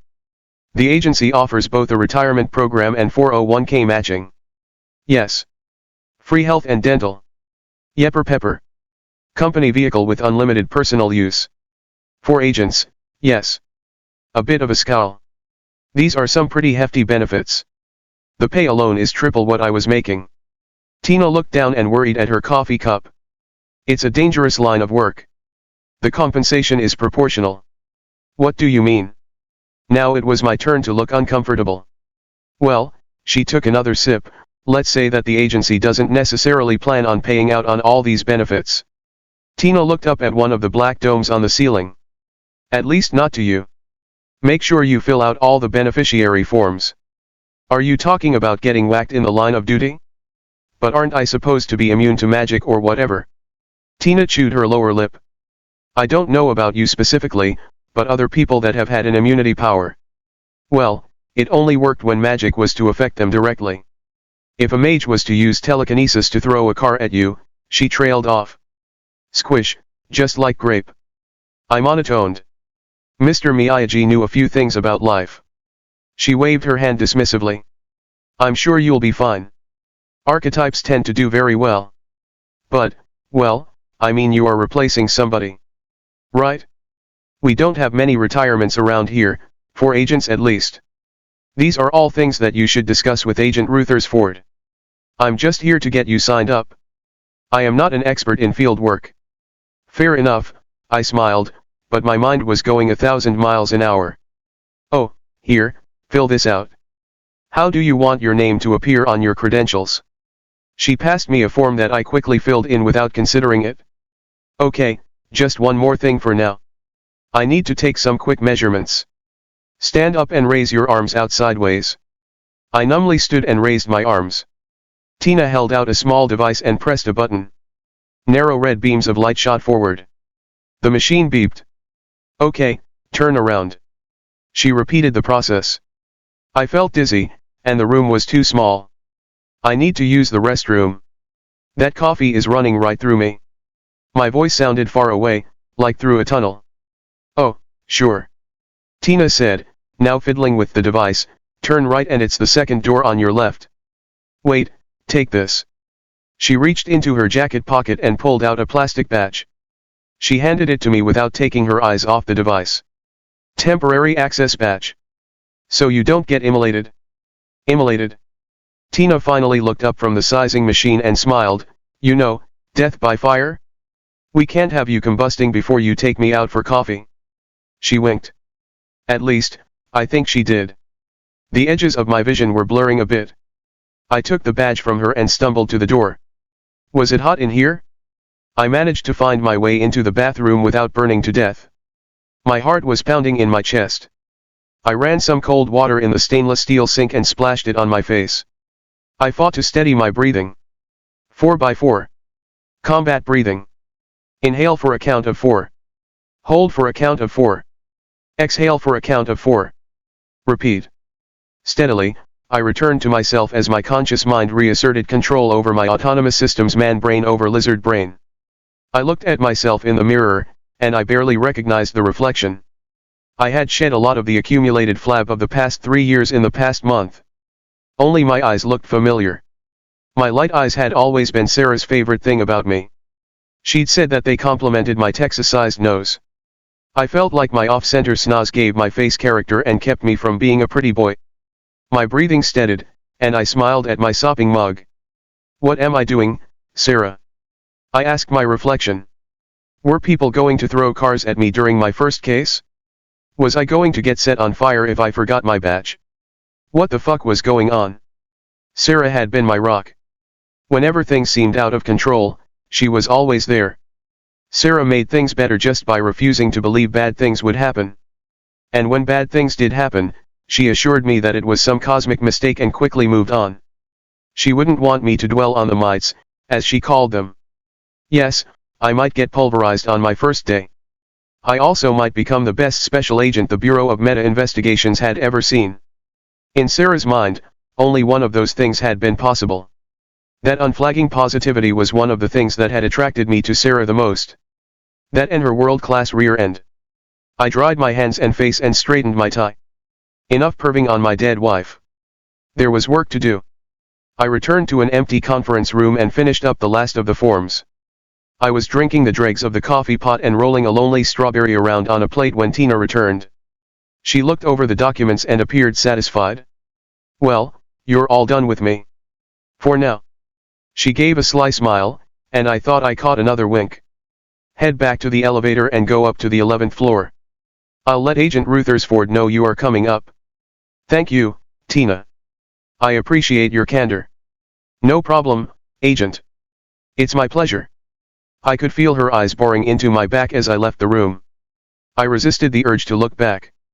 I didn't need this kind of trouble on my first day. The elevator dinged on floor 11. The gleaming metal doors eased open to reveal Agent Ruthersford's smiling face. Why was this guy always so happy? Mr. Renshaw. So good to see you again. Everything went well with Tina. Yeah, I think I got all the paperwork knocked out. What's next? Oh, you're going to like this next bit for sure. Time to get kicked out. A wide grin split my face. Gun time. Gun time, Teddy confirmed. Fucking A. Chapter 7. We walked down a few hallways and came up to an imposing-looking metal door that was marked Armory. Agent Ruthersford swiped his badge and the door swung inward. Inside was a large area with a few metal picnic tables and various cleaning stations arranged on the walls. There was a large poster on the way that stated in large, red letters that gun safety starts with you. Along one wall there was a square cut out with bars over the opening. As we entered, the bars swung outward. I saw a younger man wearing a white lab coat and glasses looking at us expectantly. Daniel. Agent Ruthersford exclaimed. So good to see you. It's good to see you too, Agent. The man smiled at me. You must be Teddy's new partner? Right. Nice to meet you. I'm Dan Jones, the junior mage/armorer here. So you are like a wizard. I approached the window and could hardly believe my eyes. Beyond the security window and behind Dan, there was a massive, sterile-looking room. I noticed several armorous benches with sets of tools and cleaning gear. Beyond that, there were rows and rows of racks of weapons. I saw a variety of assault rifles and submachine guns. Several of the racks had small cases that I assumed to be pistols. There were an array of items that I was not at all familiar with. Some looked like wands or staves of some sort. They didn't seem to be uniformly made and were in all different shapes and sizes. Just the same, they were lined up in orderly rows, same as the other weapons. I could guess their purpose. There were also shelves full of clothing. Shirts, pants, hats, belts, and more in various paramilitary configurations. There were also less military items. Mundane-looking clothes, cloaks, capes, stylish hats. I also saw some cases of jewelry. Amulets, rings, earrings, bracelets of all shapes and colors. How's the rhino treating you, Agent Ruthersford? Dan asked. Splendidly, Daniel. I have grown quite fond of it, as a matter of fact. Awesome, sir. Glad to hear it. Is our boy here ready for his rigs? Dan looked at me with a huge grin on his face. I have really enjoyed putting these together for you. I looked at Teddy. Am I going to get a rhino too? Agent Ruthersford and Dan both laughed together. Oh no, Cash. I'm afraid that the chiapa is something particular to me. It helps me overcome some of my limitations, when it comes to firing large calibers. Dan could hardly contain himself. He's got a bit of the limp wrist. Dan demonstrated by wiggling his hand around loosely. Agent Rutherford cleared his throat. Certain aspects of my archetype make using certain firearms less than ideal. The unique ballistic properties of the Chiappa Rhino assist me in its use. Agent Rutherford seemed a bit sensitive on the topic, so I trod carefully. It shoots out of the lower chamber of the cylinder. Having the force closer to the center line helps with the recoil, right? Dan looked impressed. You really know your weapons, sir. But Agent Rutherford's the only one that uses that Chiappa model. We typically tailor the primary weapon to the agent. We have quite a bit of variety, but nothing quite like what I rigged up for you. Ben left the window and grabbed and returned with a large, plastic waterproof case. Try and keep an open mind about what we talked about. Agent Rutherford said. Remember, this is a whole new world for you. What is the most efficient may no longer be the most effective. Ben set the case down in front of me and slid open the locks. The case had my name stenciled in white letters across the top. Inside the case were 2 small leather rolls and several small boxes of what I assumed was ammunition. I looked at Teddy uncertainly. He just smiled. I removed one of the leather rolls and saw that it was actually an old-fashioned leather holster wrapped in a wide leather belt. Inside the holster was the most beautiful gun I had ever seen. It was a revolver of some sort of a bright nickel finish. The grips were made of expensive, deep brown wood. Probably cherry. I pulled the pistol from the holster carefully, keeping it pointed in a safe direction. Is this a Colt single-action army? Dan helpfully supplied. No. They are Ruger New Vaqueros. Like the Colts, but a few more modern design touches. I figured it would still trigger the innate magic of your archetype and still allow you to carry 6 rounds. Plus, they were a bit cheaper, and you know how the government loves to save money. I examined the pistol. I had never handled one before. Before I realized what I was doing, my fingers nimbly opened the loading gate and spun the cylinder. As the cylinder spun, making its wonderful noise, I visually inspected that it was currently unloaded. I snapped the cylinder back into place and spun the pistol on one finger. After several smooth revolutions, I twisted my body and took aim at the safety poster. I fanned the hammer and clicked off 6 dry fires in fractions of a second. Dan whistled. Unreal. I guess you have one at home. Nope, I admitted. Never touched one until just now. I put the belt and holster around my waist. The dark leather looked nice with my suit. I inspected the pistol a bit more closely. There were some unusual markings on the frame just above the trigger. There was also an adjustable rear sight, which I didn't think was standard. What's this? I pointed at the markings. Dan peered over the window to see what I was pointing at. Oh, that's the mage part of my job. Standard runes. Durability, accuracy, and something to help keep it clean. I also added a rear sight for you. Not sure you will need it, but hey. I strapped on the second gun. It was identical to the first. What do these shoot? Agent Rutherford answered this time. .357 Magnum. The tech boys like the extra shell space to cram in their powders and elixirs. It's the standard around here, if anything can be considered standard around here. Powders and elixirs? How's that? Teddy took one of the smaller boxes out. These weapons aren't for use on standard foes cache. Our agency firearms fire special ammunition to help us neutralize metahumans and magical creatures. He opened the box and removed a bullet. It looked like a standard .357 Magnum round, but I noticed that the projectile was made of sterling silver. Werewolves. He nodded and pointed at the different boxes of ammunition. Vampires, demons, ghosts, stun rounds, magic penetration rounds, etc. They are all color-coded, and there are explanations of all of them in this book. He pulled a spiral-bound booklet from the box. We use revolvers because not all the rounds have enough force to cycle the action of a semi-automatic. The ghost rounds, for example, don't fire a traditional projectile at all, but kind of a spray of powders. Extremely messy. But effective, Dan added. You are permitted to carry a conventional firearm to deal with mundane threats. Agent Rutherford opened his coat to reveal a Glock 19 in a shoulder rig. But we figured you'd rather keep your own piece. I could certainly issue you a regular gun if you want. Dan almost looked hopeful. I shook my head. I'll carry one of my own guns. I have a nice shoulder rig I can use. Oh. I do have one other thing for you today. Ben brought over a rifle case. We are working on your tack vest and body armor now. We just got your measurements sent over.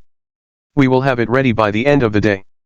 I'll just have one of the boys run it down to your car. He set the case in front of me and unzipped it. Inside was a lever-action rifle in a leather scabbard.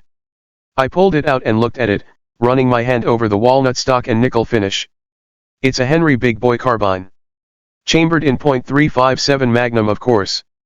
I could hear the smile in Dan's voice. I was going to add some tack rails and maybe an optic, but I figured you would want it left alone.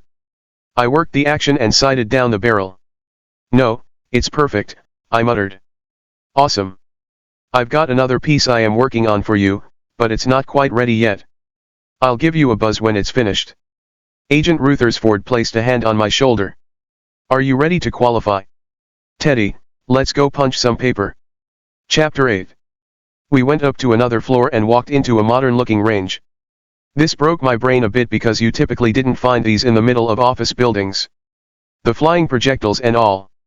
I had to remind myself that the walls were probably reinforced with some sort of magic. But there was nothing mystical about the huge industrial blowers I could hear filtering the lead out of the air. Technology was still good for something. We checked in with the Ranger Master, who gave us several bricks of simple ball ammunition in .357 caliber as well as eye protection. He was an older man with salt and pepper hair that was a little longer than was strictly regulation. He introduced himself as Samuel Taggart. Range Master Taggart assured me that there was no need for hearing protection when I asked. The range had a special enchantment over it that caused any sound over a certain decibel to be muffled.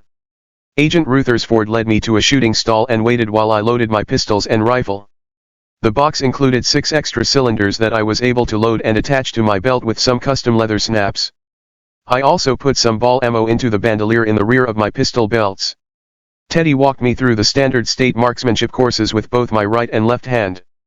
Then I shot my way through a modified rifle course with the Henry rifle. He tallied the shots with a black marker, but I knew I hadn't missed. Having to cock the hammer on the pistols and working the lever rifle seemed like second nature. I had shot the tightest groups of my life with the single-action pistols. They felt like an extension of my hands. Well, you passed that with flying colors. No surprise there, I guess. Why don't we really test you? He punched some keys on a nearby digital pad.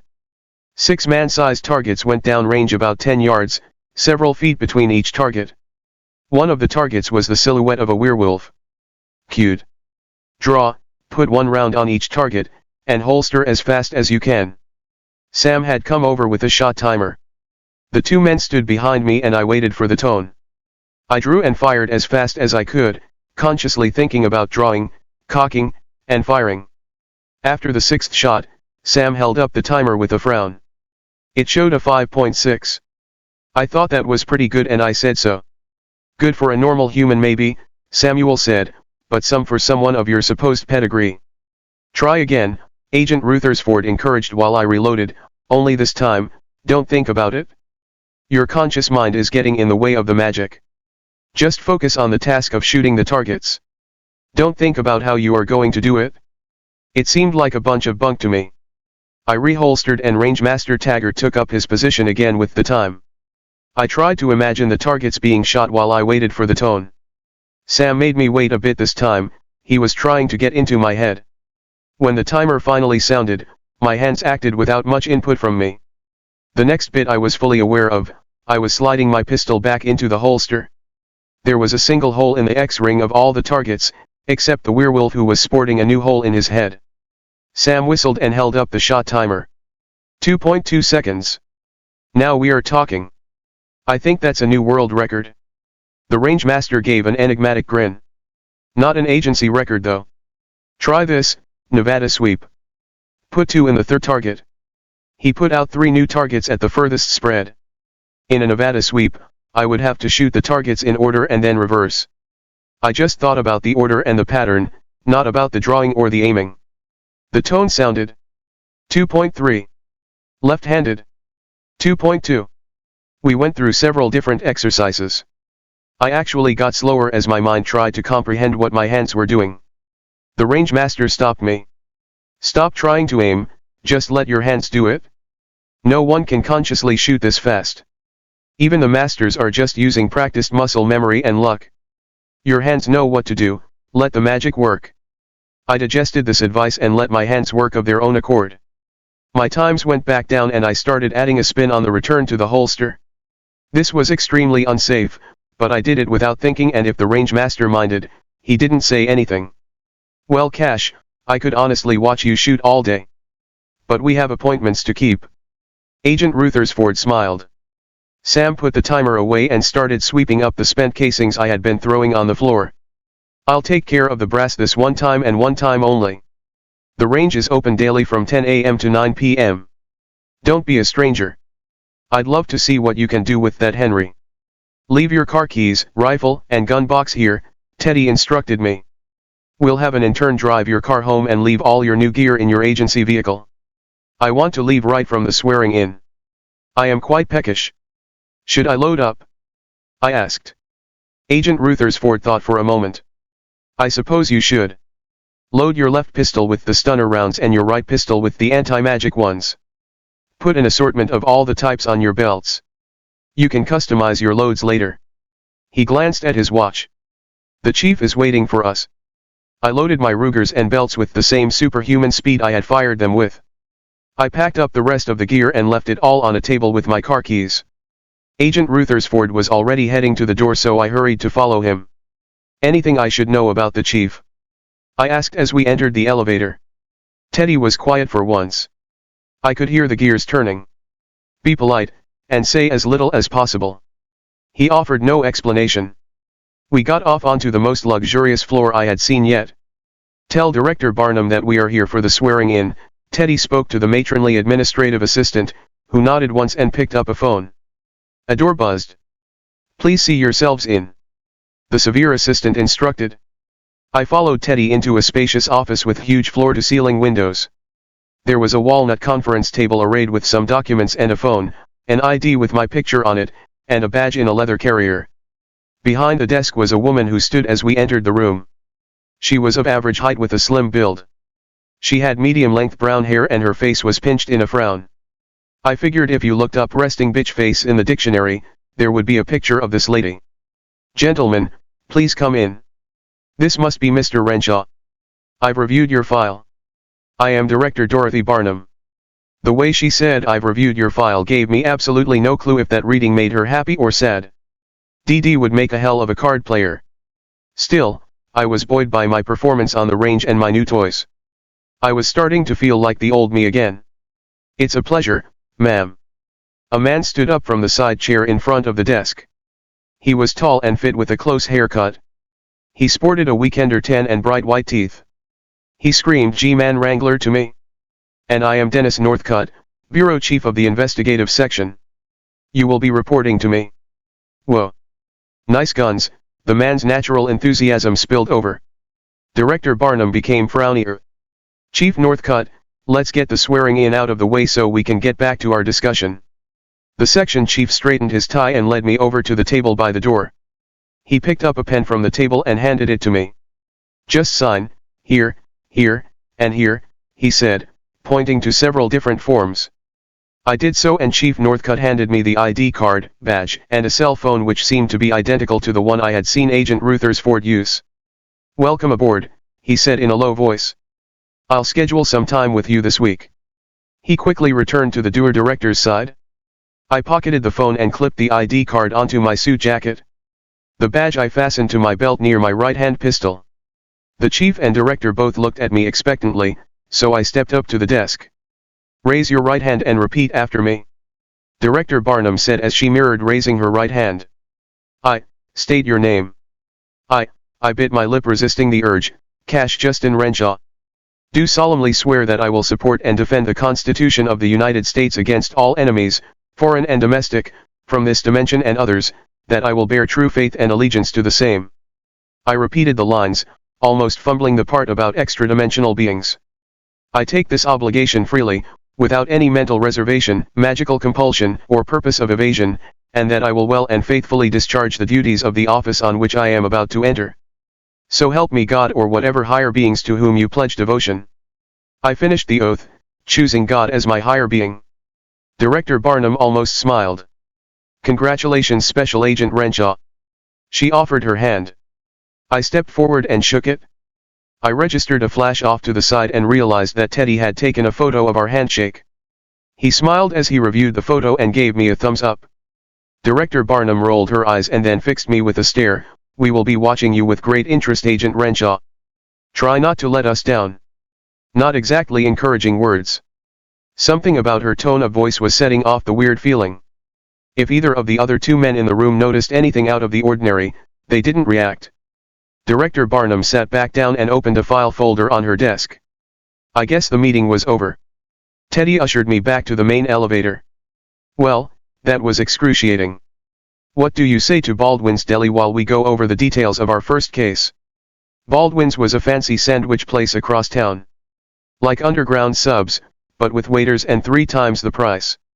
I guessed I could afford it now. Sure, T, sounds great. But I am a little surprised.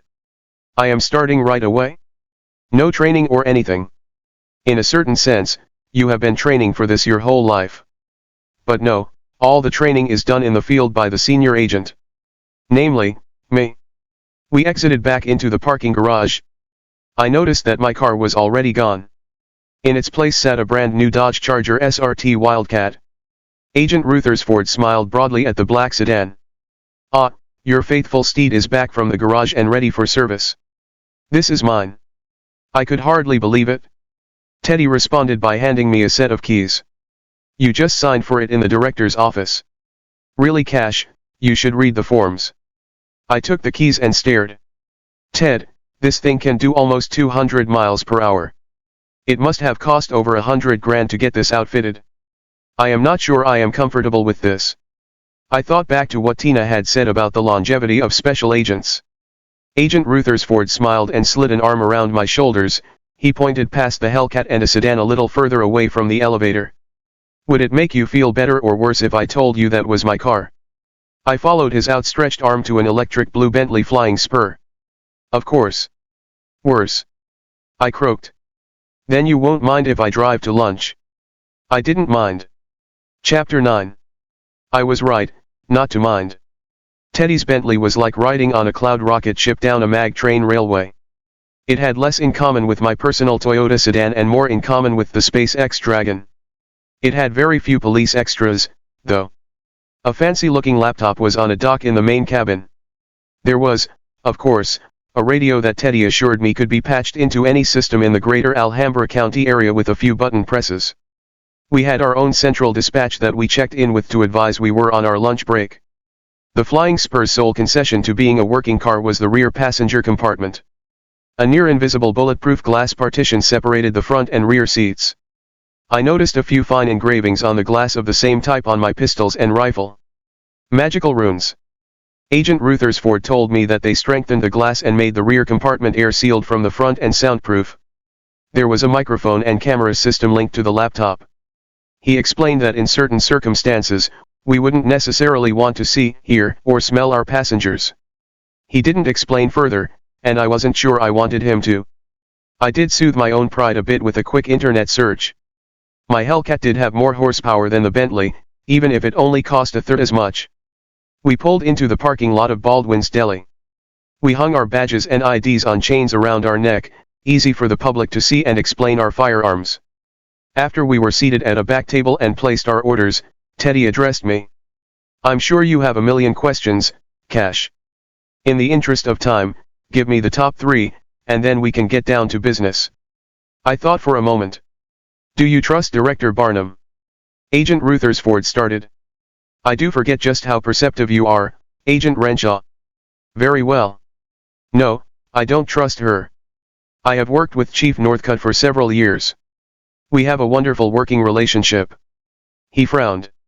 Director Barnum was recently installed as head of the Texas Bureau. She definitely seems to have her own agenda. We have been discouraged from some investigative lines since she started, which have been troubling. It's unclear what game she is playing. Time will tell, I suppose. Next. What happened to your last partner? Since the first time I'd met him, I got to see Teddy's angry face. Did Tina say something to you? I remained silent, unwilling to give up my source. Well, I'll need to have a word with her. Ah, well. It's no secret. My partner was killed by a man with tattoos very similar to your Billy Williams. We had cornered him on the roof of the Omni Center's parking garage. He used the power his tattoo granted him to generate a powerful gust of wind that blew my partner, Patrick Donovan, over the side. He fell 10 stories to his death. The suspect himself was not immune to his own magic and pitched himself over as well. I'm sorry, Ted, that's awful. Our waitress set our overpriced sandwiches down in front of us. Teddy toyed with his dill wedge. Yes. All in the line of duty and such. I myself was tossed into a concrete pylon. Separated my shoulder. Very painful, that. You're lucky. He smiled. I guess I should explain my main power to you. I call it stiff upper lip, as it's part of my refined gentleman archetype.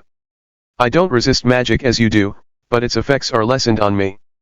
Especially if they would be deadly, I will always end up bowed but unbroken, as it were. It's why I have lasted so long. Teddy was giving that pickle a workout. I was going to ask him next if he envisioned himself retiring, but I was being a real Debbie Downer. So I changed tack. What's your favorite part of the job? His face beamed again, and he picked up his sandwich. Excellent question, Cash. He took a bite and chewed thoughtfully. I'd have to say it's bringing justice to people who soundly believe they are above human laws and ethics. Many of the people that we deal with have existed for extremely long periods of time, or on a level wholly outside normal everyday life. As such, they begin to see themselves as superior to the average citizen. Supermen. They think they can do whatever they want without consequence. And until very recently, in the grand scheme of things, they were right. The effort to rein in these entities is relatively nascent, at least at the governmental level. But, the look of incredulity on a 300-year-old vampire's face as he realizes that he is going to prison for eating people. He kissed his fingers to his mouth. That's what gets me out of bed in the morning, Agent Renshaw. He took a huge bite of the sandwich. Now, you are talking big T, I enthused. So, what's our case? We are going to be following up on your friend Mr. Williams, actually. The investigation into the magic-granting tattoo went cold with the death of my partner. We'd been looking for new leads until White Trash Inferno went active.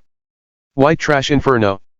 That's what he called himself during his short-lived but extremely violent magical career. These tattoos are insidious. Normally, a person's ability to tap into the power of the cosmos to perform magic is inherited through bloodlines. You are born a mage or wizard or whichever term you prefer. You don't learn or acquire the ability to use magic. These tattoos seem to work differently. They allow the person who wears them to perform abilities very similar to magic. But Agent Ruthersford took a long drink of peach iced tea. But instead of cosmic power or whatever fuels most magic, the tattoos use that person's own life force. They essentially become their own magical battery. That sounds like a pretty good deal to me. It might be, indeed, discounting whatever dark deal these people are making to get these tattoos. But the tattoos seem to have an addictive quality. The more you use the power, the more you want to use the power. You need to use the power. And when you run the battery all the way down, you explode into a fireball. Or an electric explosion, or a gust of wind, or so on. Like Billy, we haven't been able to bring one in yet. They always expend themselves trying to evade arrest and combust. Or they combust naturally on their own. It's a death sentence, really. I can see why this would be a priority for the Bureau. Agent Ruthersford narrowed his eyes, you would think. But remember what I said before about the new management discouraging certain investigations. This is one of them. Especially since Agent Donovan's death, I have been subtly encouraged to look into other matters. But this lead with Billy is too good to ignore. Just so. The fire was definitely back in Teddy's eyes. Mr. Williams was a big blip on the radar, and with your relationship with him, we shouldn't have trouble tracking the source of his tattoo. So, you hired me because I am familiar with a lead on a case that killed your last partner. Agent Ruthersford crossed his arms. I'd be lying if I said that wasn't a consideration, but it certainly isn't the only reason. The waitress laid the bill on our table. Teddy snatched it up before I could, grinning at me. And this is a case the big bosses don't necessarily want to be solved. Chief Northcutt would be ecstatic. He took Patrick's death almost as hard as I did. Director Barnum. Teddy shrugged. Doesn't really matter what she thinks, however. Giving people runic tattoos that let them use magic but eventually kill them breaks about 100 different magical accords, not to mention Texas state statute. Don't get illegaler than that, Teddy. My new partner smiled. The only question is, he slapped his American Express black card on the table, where to next? It was my turn to smile. Easy, Teddy. We just need to let Billy's old lady know that she's now a widow. Chapter 10. We got back in Teddy's ride and I gave him directions to the steak and egg, or as we called it on the force, steak and puke. It was a locally owned greasy spoon with a reputation for low prices and food poisoning. You could also get your eggs with a side of crystal meth if you knew the special of the day. We parked and I looked around. Is the Bentley safe to leave unguarded here, Ted? This isn't exactly a nice neighborhood. I wouldn't worry, Agent Renshaw. The car can look after itself. Magic? I asked. Magic? Agent Rutherford responded. Anyone attempting to burglarize my vehicle will be in for a shocking surprise. I can also activate an enchantment that makes it appear less inviting for thieves. Nothing special. Cool. How do those runes work anyway? You told me that magic takes power to operate. We made our way to the front door of the diner. We had to step over a bum laying on the sidewalk. Runes are applied by the Bureau's enchanters. They do take power and will eventually run out, depending on how much they are used. They need to be reapplied on a regular basis. You'll find a maintenance card in your center console. You boys think of everything. I opened the door and we stepped inside. Conversation stopped for a moment, before resuming at a lower volume. I scanned the dining room. The floor was filthy and the patrons weren't much cleaner. But at least it smelled like shit. Who exactly are we looking for? Teddy asked. Billy has an ex-girlfriend. No, more like an on-again/off-again girlfriend. On when Billy had money. Off when he was on a drug binge. They have a daughter together. Cute kid. Ah, there she is.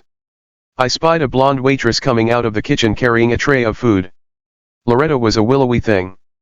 Bottle blonde, heavy makeup, and a little too thin to be healthy. She was pretty though. If the dice had fallen a little different, I could imagine her on the cover of a magazine. Or at least a detergent commercial. As it was, she looked like she was living on borrowed time. We made eye contact and she turned a few shades whiter. I led Ted over to the filthy counter and sat. Loretta dropped off her load at a nearby table and came over to us with the tray tucked under her arm. She stuffed some tip money into her apron pocket. What do you want, Cash? I haven't seen Billy and I don't think I will. He owes me money. Can you take a break? We need to talk outside. Her bunched brows dropped and she stared at me for a moment. She yelled in the direction of the kitchen, Gail, cover table 12 for me, I am going out for a smoke. A short, dark-haired woman looked up at her with an annoyed expression. Then, she saw Teddy and me and gave a curt nod.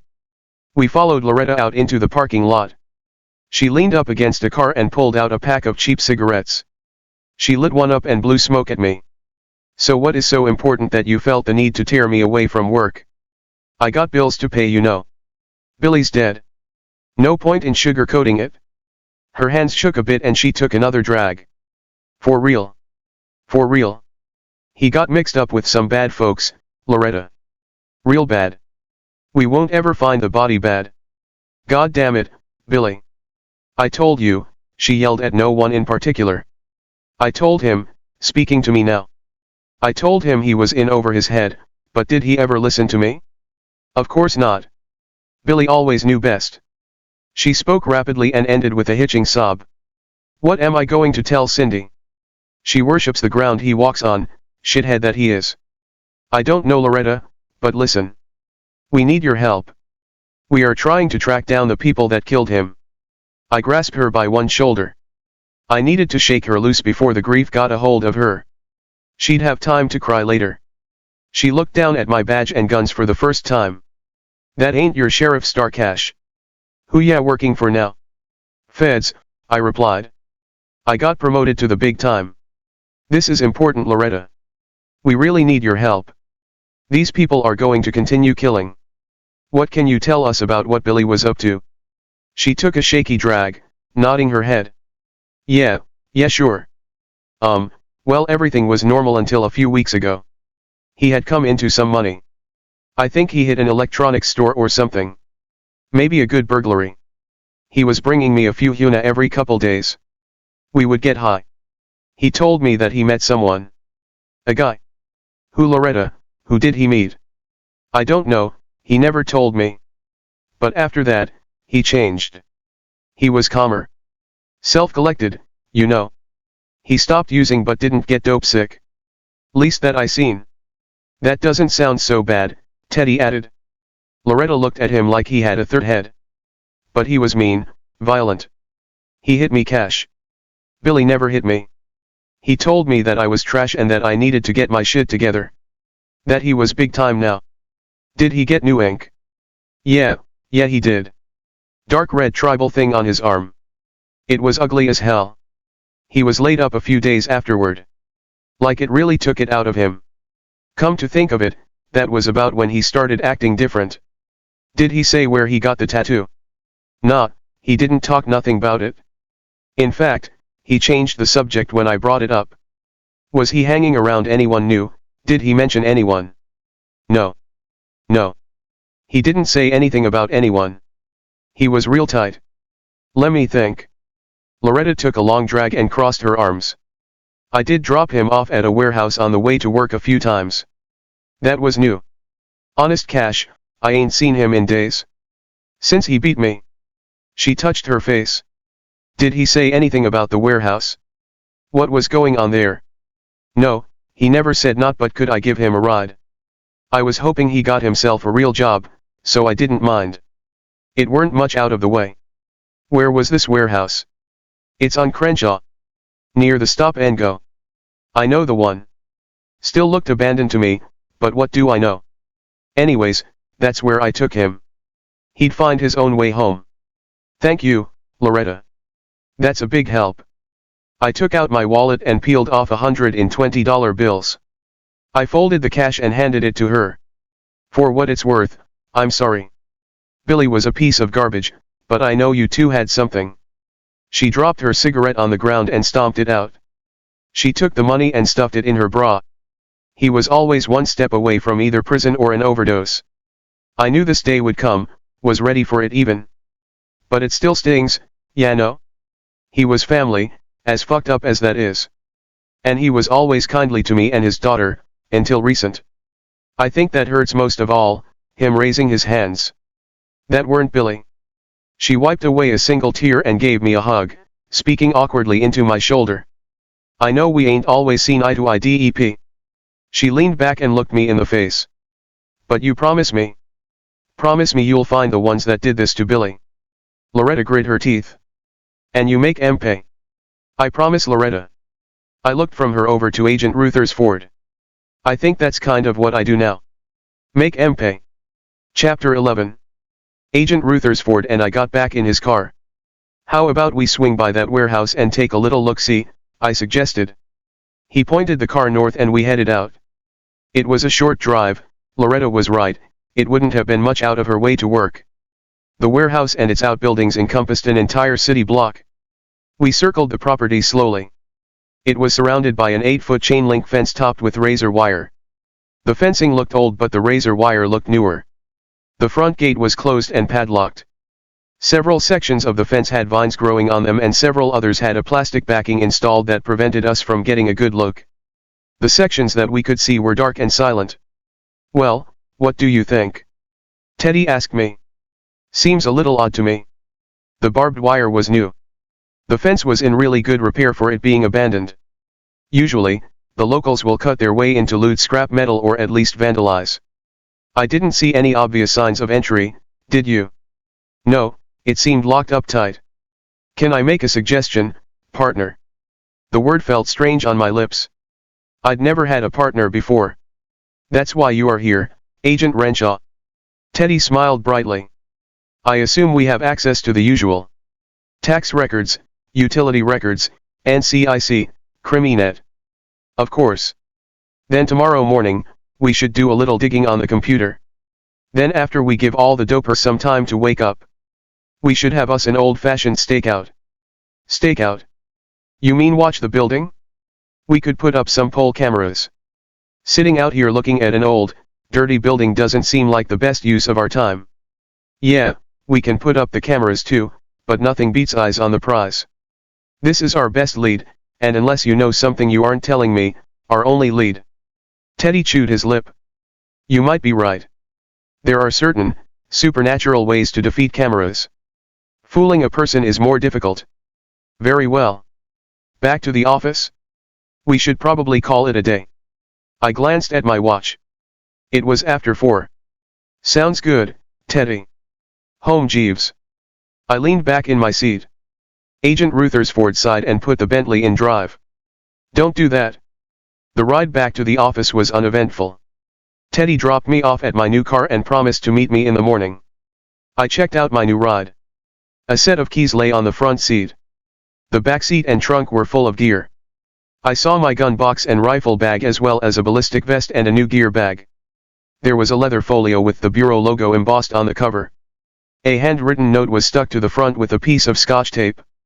Special Agent Renshaw. I put together this folio for you. It contains all your logins and passwords to the various computer systems as well as your parking permit and assigned parking spot information. You'll also find your gym locker ID and combination. I'm sure you will need it, smiley face. It was a pleasure to meet you today and I look forward to working together in the future. Please don't hesitate to give me a call if you need anything. Special regards. Tina.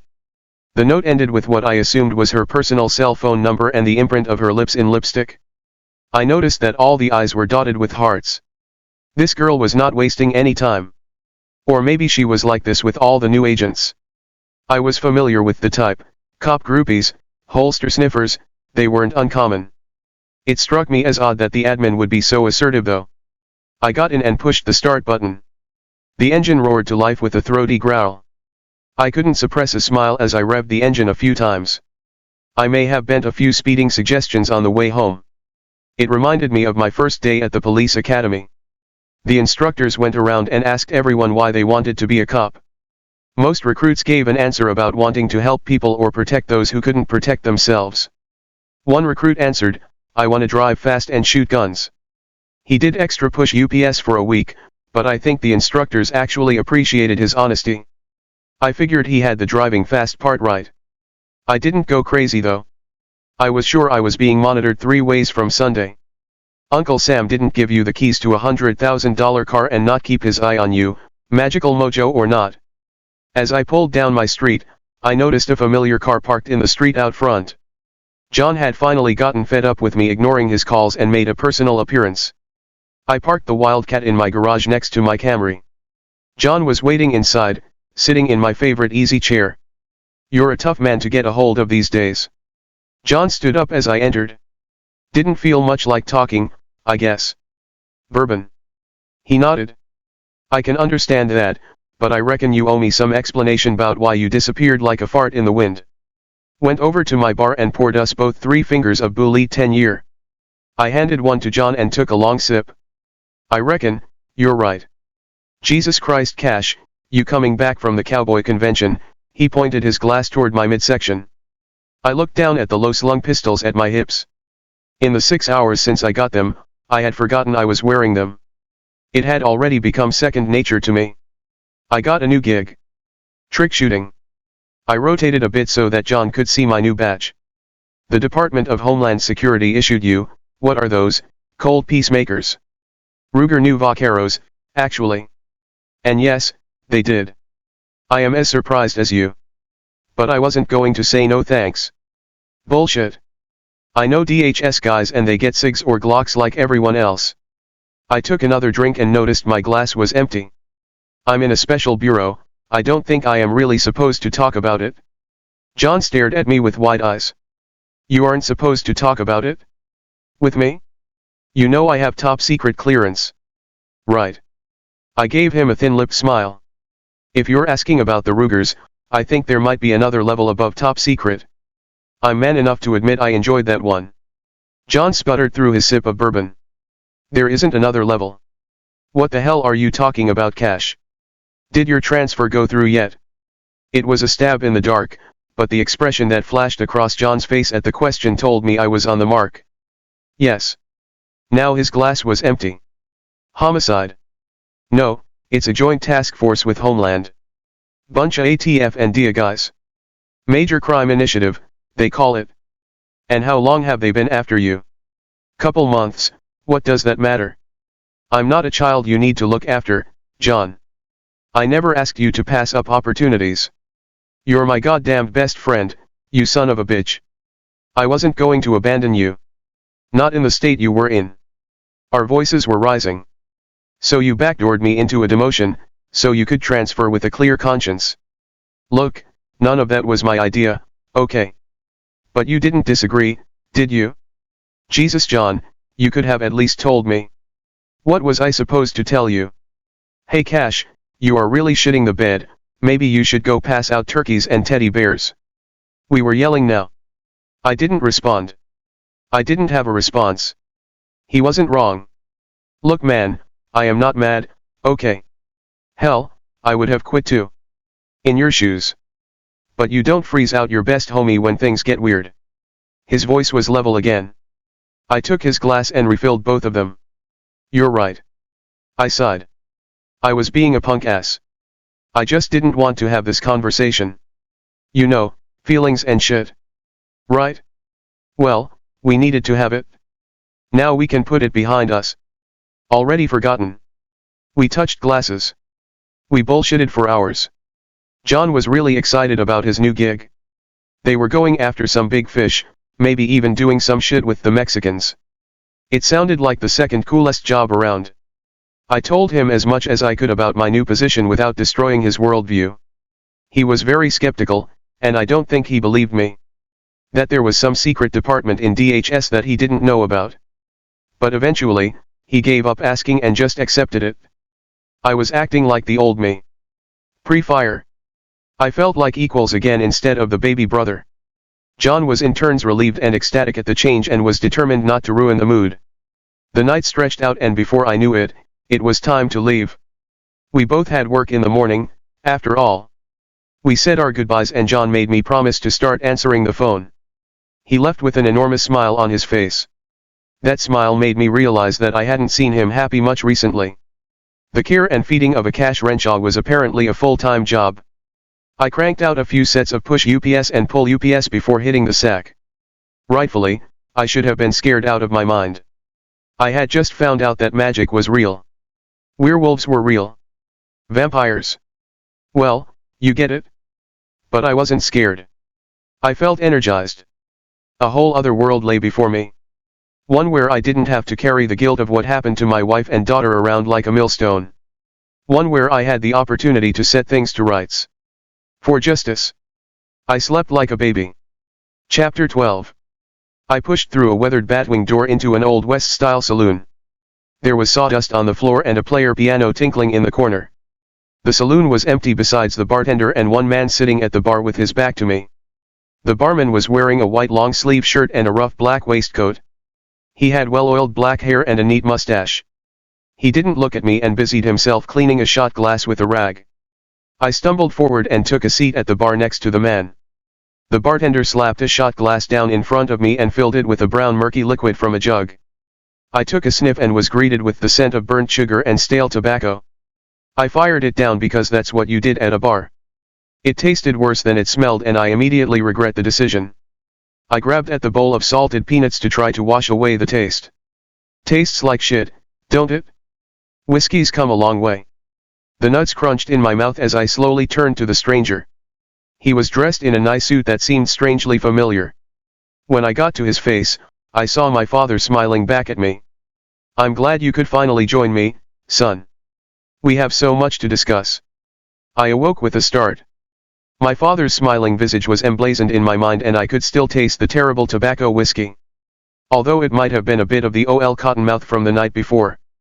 John and I had been biting the bullet with gusto. It was an hour before the alarm went off and I couldn't go back to sleep. I went out for a morning run and took my time drinking some coffee and watching the sun come up.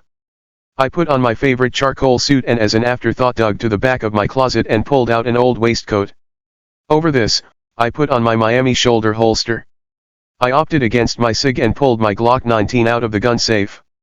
I was of the firm opinion that every man in America should own a Glock 19.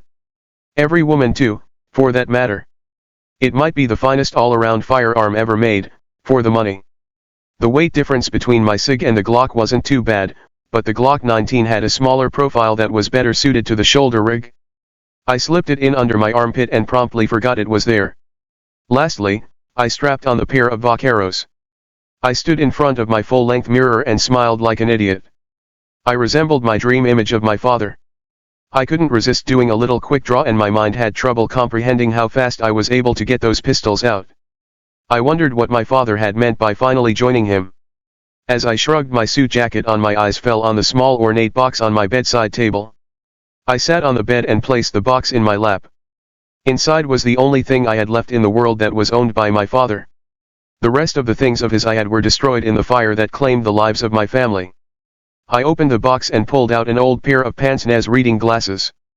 They were on a delicate gold wire frame and attached to a sturdy gold chain and loop. As far as I knew, my father had never worn glasses, but he had carried the pince-nez around with him regularly. He was gone before I was old enough to understand that it was an unusual practice. The night of the blaze I had been in my study looking at the glasses. I often did this as it was one of the things I remember him wearing. When I realized something was wrong, I had put the box in my pocket rather than put them back on the shelf. I was never sure exactly why I did that, but it had been fortuitous. Making a split-second decision, I snapped the box closed and tucked the glasses into the pocket of my waistcoat. I looked at myself again in the mirror and decided to fasten the loop to a button and let the gold chain hang out a little. Hot damn, I looked like Wyatt Earp. Or at least Kurt Russell playing Wyatt Earp. I might have to get started on a mustache. I drove the Wildcat back to my new office. I pulled the RFID chip out of the folio that Tina had prepared and stuck it to the front windshield as she instructed in her notes. The heavy gate at the employee entrance opened dutifully as I approached. The guard looked at me and checked his tablet quickly before finally waving me in. He gave me a smile and wave as I passed him. I found my spot in the garage and noticed that Teddy's Bentley was already there. Tina met me in the lobby of the investigative section with a full cup of steaming black coffee. "Good morning, Agent Renshaw." She was way too perky for this early in the morning. I gratefully accepted the cup and took a sip. It was tastier than it had any right to be. "Good morning, Tina." "Thanks, this is delicious." "Thank you," she beamed. "The stuff the office provides is pretty terrible, but Agent Rutherford has beans delivered directly from Guatemala." "Nice suit, you look very sharp." "I love the vest." Thanks." I looked down at my shoes. Tina waited for me to say something else, and when I didn't she continued, "Let me show you to your desk." She led me through the glass doors into the investigative bullpen. The bullpen was empty except for one other agent working. The agent's eyes went to my badge and he nodded at me before turning back to his computer. "Here we are," Tina chirped. She had stopped in front of a tiny half-cubicle desk with a pair of very secure-looking locking file drawers, a new-looking laptop and docking station, and an outlay of office supplies, still in their wrappers. A smart nameplate announced that AGT Renshaw sat here. I hope I covered everything in my notes. If you have any questions or trouble with your computer, I sit up at the front. She smiled sweetly. Her brown hair smelled like flowers. "Thanks, Tina, your notes were very thorough." Tina's gaze lingered on me for a moment. She bit her lip and seemed ready to say something, but then she turned and bounced off back to her desk. I took off my suit jacket and put it on a hanger attached to the low wall. I sat down and found a handwritten note sitting on the blotter in front of my computer keyboard. "Agent Renshaw. I stayed late last night with a few of the guys to finish up your weapons. Stop by the armory sometime today to pick them up. Dan Jones. More guns. Jesus. They must really be expecting trouble." I booted up my laptop and typed in my credentials from the notes Tina had provided. I had to enter a code off of my agency phone to get all the way in. And sipped my coffee. "Guatemala, huh?" Teddy knew his Java. "Speak of the devil," I heard a cultured laugh and Agent Rutherford rounded the corner. He was leading two other agents and the three were discussing something. Agent Renshaw. Good morning. We were just discussing our warehouse issue." The group stopped next to my desk. Hey Theo, how you doing? I stood up. Tip-top, he exclaimed, tip-top. This is Agent Alicia Santiago and this handsome devil is Agent Lucas Faulkner. They are another investigative unit here. Alicia, Luke, this is Agent Renshaw, my new partner. I shook both of their hands in turn, starting with Agent Faulkner. He was a tall man with sandy blonde hair. Most striking were his eyes, of which one was a jade green and the other an ocean blue. His features were chiseled out of stone. He could have walked right out of a Ralph Lauren ad. Nice to meet you, Agent Faulkner. His grip was perfect, not too tight, not too weak. He wore an incredibly ornate silver ring on his middle finger. Please, call me Luke. He showed me $15,000 worth of smile. I turned to the other agent, Alicia, and started. Up close, she was nearly as striking as Luke. Not pretty exactly, but something. Sexy. That was it. The woman was dripping with raw sex appeal. She was wearing a charcoal suit with a white blouse that set off her tan skin. She had a narrow waist but muscular shoulders and arms. Her blouse was one button short of inappropriate for the office and showed off her silky smooth cleavage. There was a mole on one of her breasts that was absolutely hypnotizing. She had a mane of chestnut brown hair that looked like she had just rolled out of a bed that she hadn't been sleeping in. I found myself staring at her plump lips as they pulled back in a smile. Something was wrong with her teeth. There were too many, or they were too big. Something. I started to get the strange feeling. She looked me up and down and offered her perfectly manicured hand. Her eyes lingered at my waist. Nice piece, she purred. Her voice was crushed velvet. Thanks, was all I could manage. I swallowed. Her hand was soft yet her grip firm. Jesus, Leisha. Why don't you just piss on his leg? Lucas chuckled. He pounded me on the shoulder. We should have lunch after you get settled in. Yeah, I stammered, that would be great. Agent Santiago gave me a slow wink and wet her lips as she walked by, but said nothing. The agents left through the glass doors. I sat down to hide my growing, arousal. I didn't quite understand my reaction to Alicia. Had it been so long since I had been near an attractive woman? Was she working some kind of magic on me? Wasn't I immune to that? Pee on my leg? I asked. What was that about? Agent Ruthersford sat down at his desk across from mine. Agent Santiago's a were. A were? No, a were. A werewolf. He pantomimed, two hands clawing the air. Big one too. As for the urine thing, I believe Lucas was making a joke about Agent Santiago marking her territory. You, namely. I swear, for such an attractive man, he certainly can be uncouth. She's a fucking werewolf. The agency hired a werewolf. I hissed, trying to keep my voice low. The blonde agent sitting near us glanced over and rolled his eyes. Is that a problem, Cash? Do you have an allergy or something? What? Allergy? No. At least I don't think so. No, I mean, aren't they bad? What? Allergies. Quite dreadful.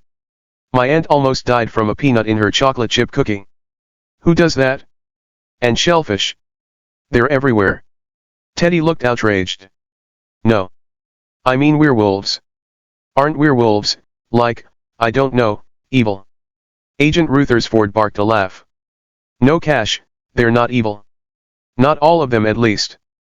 They are just like humans, morally. Some good, some bad. Most somewhere in the middle. Although, if you were to take Agent Santiago home, you know, for festivities, she might actually pee in a corner. I guess that's a kind of evil. But maybe you are into that kind of thing. I don't judge. I opened my mouth. Then I closed it. Then I opened it again and put up a finger. I closed my mouth and put down my hand. Did you look into the warehouse this morning? I asked finally. I did. Theo enthused. Tax records show that it's owned by a shell company, but I traced it back to another holding company. Aldo Pose Inc. And Aldo Pose Incorporated is a front for a pack of werewolves. Criminal ones. Organized crime lycanthropes. Exactly. Fucking werewolves. Chapter 13. Well, what are they doing in the warehouse? I asked. I wasn't able to tell. Something is going on. There are scrying wards up. Not much of a digital footprint beyond the basics. Taxes, utilities, that sort of thing. Aldo Pose Incorporated purchased the building about 6 months ago. Power, water, and internet were all turned on then, and they have been using nominal amounts of all three. Nothing out of the ordinary. I unwrapped a package of report notebooks and opened a box of pens from the office supplies on my desk. I started jotting down notes. What do we know about the, werewolves, that run Aldo Pose Inc? Run-of-the-mill were gang. Black Mesa Pack. They are more coyotes than wolves. The clan structure of most were packs lend itself well to organized crime, so there are quite a few of them. There are were coyotes. There's a were variant for most of the large mammals. Tigers, lions, bears. Oh my, I deadpanned. Agent Ruthersford smiled. The Black Mesa Pack has operated in the area for a few years. Nothing big time.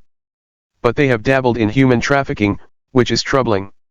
You think that's the play here? You'll find that these metanatural plots often revolve around the control of humans. We serve as many things for the metas. Thralls, power sources, food. Food. Quite a few of the supernatural races subsist at least partially on blood. Human blood is a favorite. Do the wers eat people? Not normally. They are part human themselves, so it would be akin to cannibalism. Not that it doesn't happen. No, as powerful as the metas are, they must still operate in secret from society at large. The were packs make excellent ground troops as they can pass as human and walk in the daylight. If I had to guess, I would say that Black Mesa is running the warehouse at the behest of a higher power, for a greater purpose. Who? Like a vampire or something. This conversation was blowing my mind. That's what we are paid to find out, Agent Renshaw. A woman named Vanessa runs the Black Mesa Pack. Just Vanessa. I looked up from my scribbling. Just Vanessa. A mononym, like Cher. We know little about her. She came into control of the pack about 6 months ago. The same time that Adolphus Incorporated purchased the plant. Agent Ruthersford nodded. Well, maybe we should go talk to her. Right to the source. Teddy laughed. I don't think we would survive the encounter. We don't know where Vanessa is, anyway. She's been quite the mystery. Agents Faulkner and Santiago are going to run down that angle. Alicia has quite a few contacts with the clans. I am not hopeful though. We've tried looking into Vanessa and the Black Mesa before. Nothing has come of it. I tapped my pen on my pad. Then I stand by my suggestion from yesterday. Personal surveillance. It's called a stakeout, Teddy. And you're buying the chili dogs. Chili dogs. You can't have a stakeout without chili dogs. You'll see. I know a place. But first, we have to stop by the armory. Does young Daniel have more firearms for you? Aren't you already quite well armed? We'll have to go see. Young Daniel did have more firearms for me. We walked into the armory and Ben Jones greeted us with a smile and a wave. Agent Renshaw. You got my note. Great, wait here. I'll be right back. He came back with another long gun case and ammo can. He opened the case reverently. Shotgun? I asked. Scattergun. Dan enthused. A good OL double-barrel coach gun. He pulled the double barrel from the case. The shotgun was a wicked-looking Stoeger hammerless double barrel with a 2-stage trigger. It had the same deep blued finish as the Winchester but used a darker wood for the furniture. The stock and foregrip were almost black. It was a break action, and the barrels looked like someone had cut them down a bit more than was strictly legal. Dan pulled out a belt with notches to hold shotgun shells on a leather paddle and fit it around his waist, above his belt line. This will be great if you are in a situation where you need to switch ammo types quickly. He demonstrated by breaking the gun open and pretended to take shells from the belt and jamming them home before snapping it back closed. Cool, huh? Very cool, Dan. Thanks. The ammo can is full of the standard agency rounds in 12 gauge. I made a special ammo for the double barrel, though. It's an area denial round. It's full of pepper spray, tear gas, and a bunch of other things that metanaturals find irritating. Just point it at an area that you don't want people to go to and give it a full squeeze. The irritants should aerosolize and linger in the area for about 3 minutes. That sounds extremely useful, I commented. Oh. One more thing. Dan went on without missing a beat. Agent Rutherford rolled his eyes. No self-respecting cowboy lawman walks around without one of these. Dan pulled out a gleaming Bowie knife with a 6.5-inch blade from somewhere under the counter. It's a bark river with a custom wood grip I put on. It's also got runes for sharpness and durability etched into the blade. Ben handed me the knife open-palmed, like it was Excalibur. I looked at the Bowie skeptically. This is outstanding, Ben, but it's a lot of knife. Where am I supposed to carry this? Dan had prepared for the question and quickly pulled out a couple of different sheaths. This one will fit your agency tactical rig. He handed me a stiff Kydex sheath with maul attachment points. And for everyday carry. I rigged this up. He handed me a complicated-looking leather sheath with some elastic straps attached. Is this an ankle rig? Yep. Dan beamed. You can carry it point up, handle down on your lower leg for easy access. Or. He slipped the sheath off of the complicated ankle rig and showed it to me. Or. You can slip it on your pistol belt, right behind one of the Rugers. He beamed. Just like a genuine cowboy. Let me see that. Agent Rutherford took the Bowie from me and inspected it. Daniel, you know this is against regulation, not to mention stupid. Dan looked like a whipped puppy. I know, Agent Rutherford. I'm sorry. I just wanted it to be something special. Oh, it's special all right. I won't report you this time, but please use better judgment in the future. Dan found something extremely interesting on the floor. I slid the Bowie on my belt and collected the rifle bag and ammo box. I signed the paperwork that Dan slid at me to acknowledge that I was taking the gear. I winked at him as I walked off, and he smiled. I wasn't sure what was going on, but I was sure I could only make it worse for young Daniel. What was that about? I asked as soon as we got on the elevator and headed for the garage. Agent Rutherford sighed and ran his fingers through his hair. The knife that Daniel gave you is special.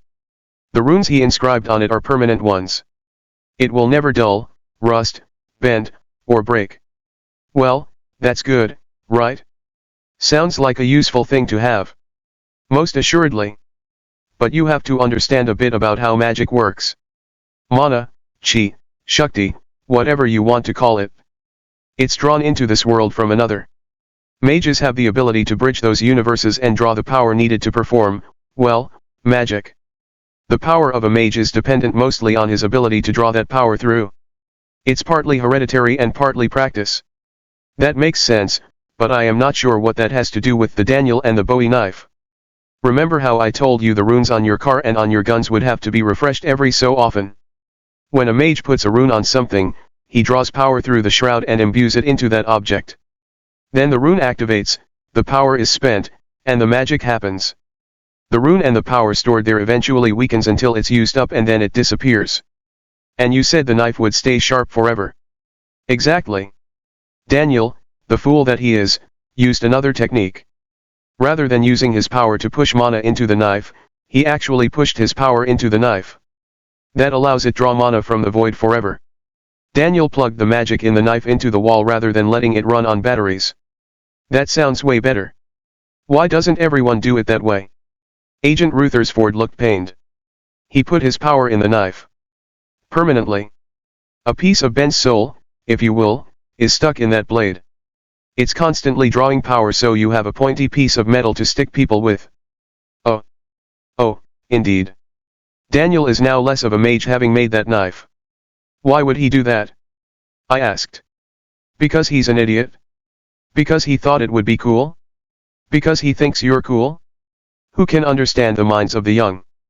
I had to laugh a bit at that. Kids were kids, even magical ones. Can he undo it? He could undo it? Or if someone destroyed the blade in a certain way, the power would go back into the universe and eventually find its way back to Daniel. There's also the possibility that he could never get it back. Or worse, if it fell into the wrong hands, a particularly evil-minded wizard could use it to dreadful things to poor Daniel. I'll give it back. Make him remove the runes. Agent Rutherford chewed his lip. It would hurt him. Insult him. It took Daniel considerable effort to make that knife for you. To refuse it would be akin to a slap in the face. Keep it for now. We'll have to think of a way to return Daniel's power to him without wounding his ego. The elevator dinged, and we walked into the parking garage. I wasn't sure what to think. This was a different world, with different rules. I needed to tread carefully. Well, there's nothing for it now. Teddy walked over to his Bentley and removed his tactical vest and a bag from his trunk. You drive today. You have a better nose for this sort of work. I popped my trunk and stored my rifle bags and Teddy's gear. No problem, T. But remember, you're buying chili dogs? He asked. Chili dogs.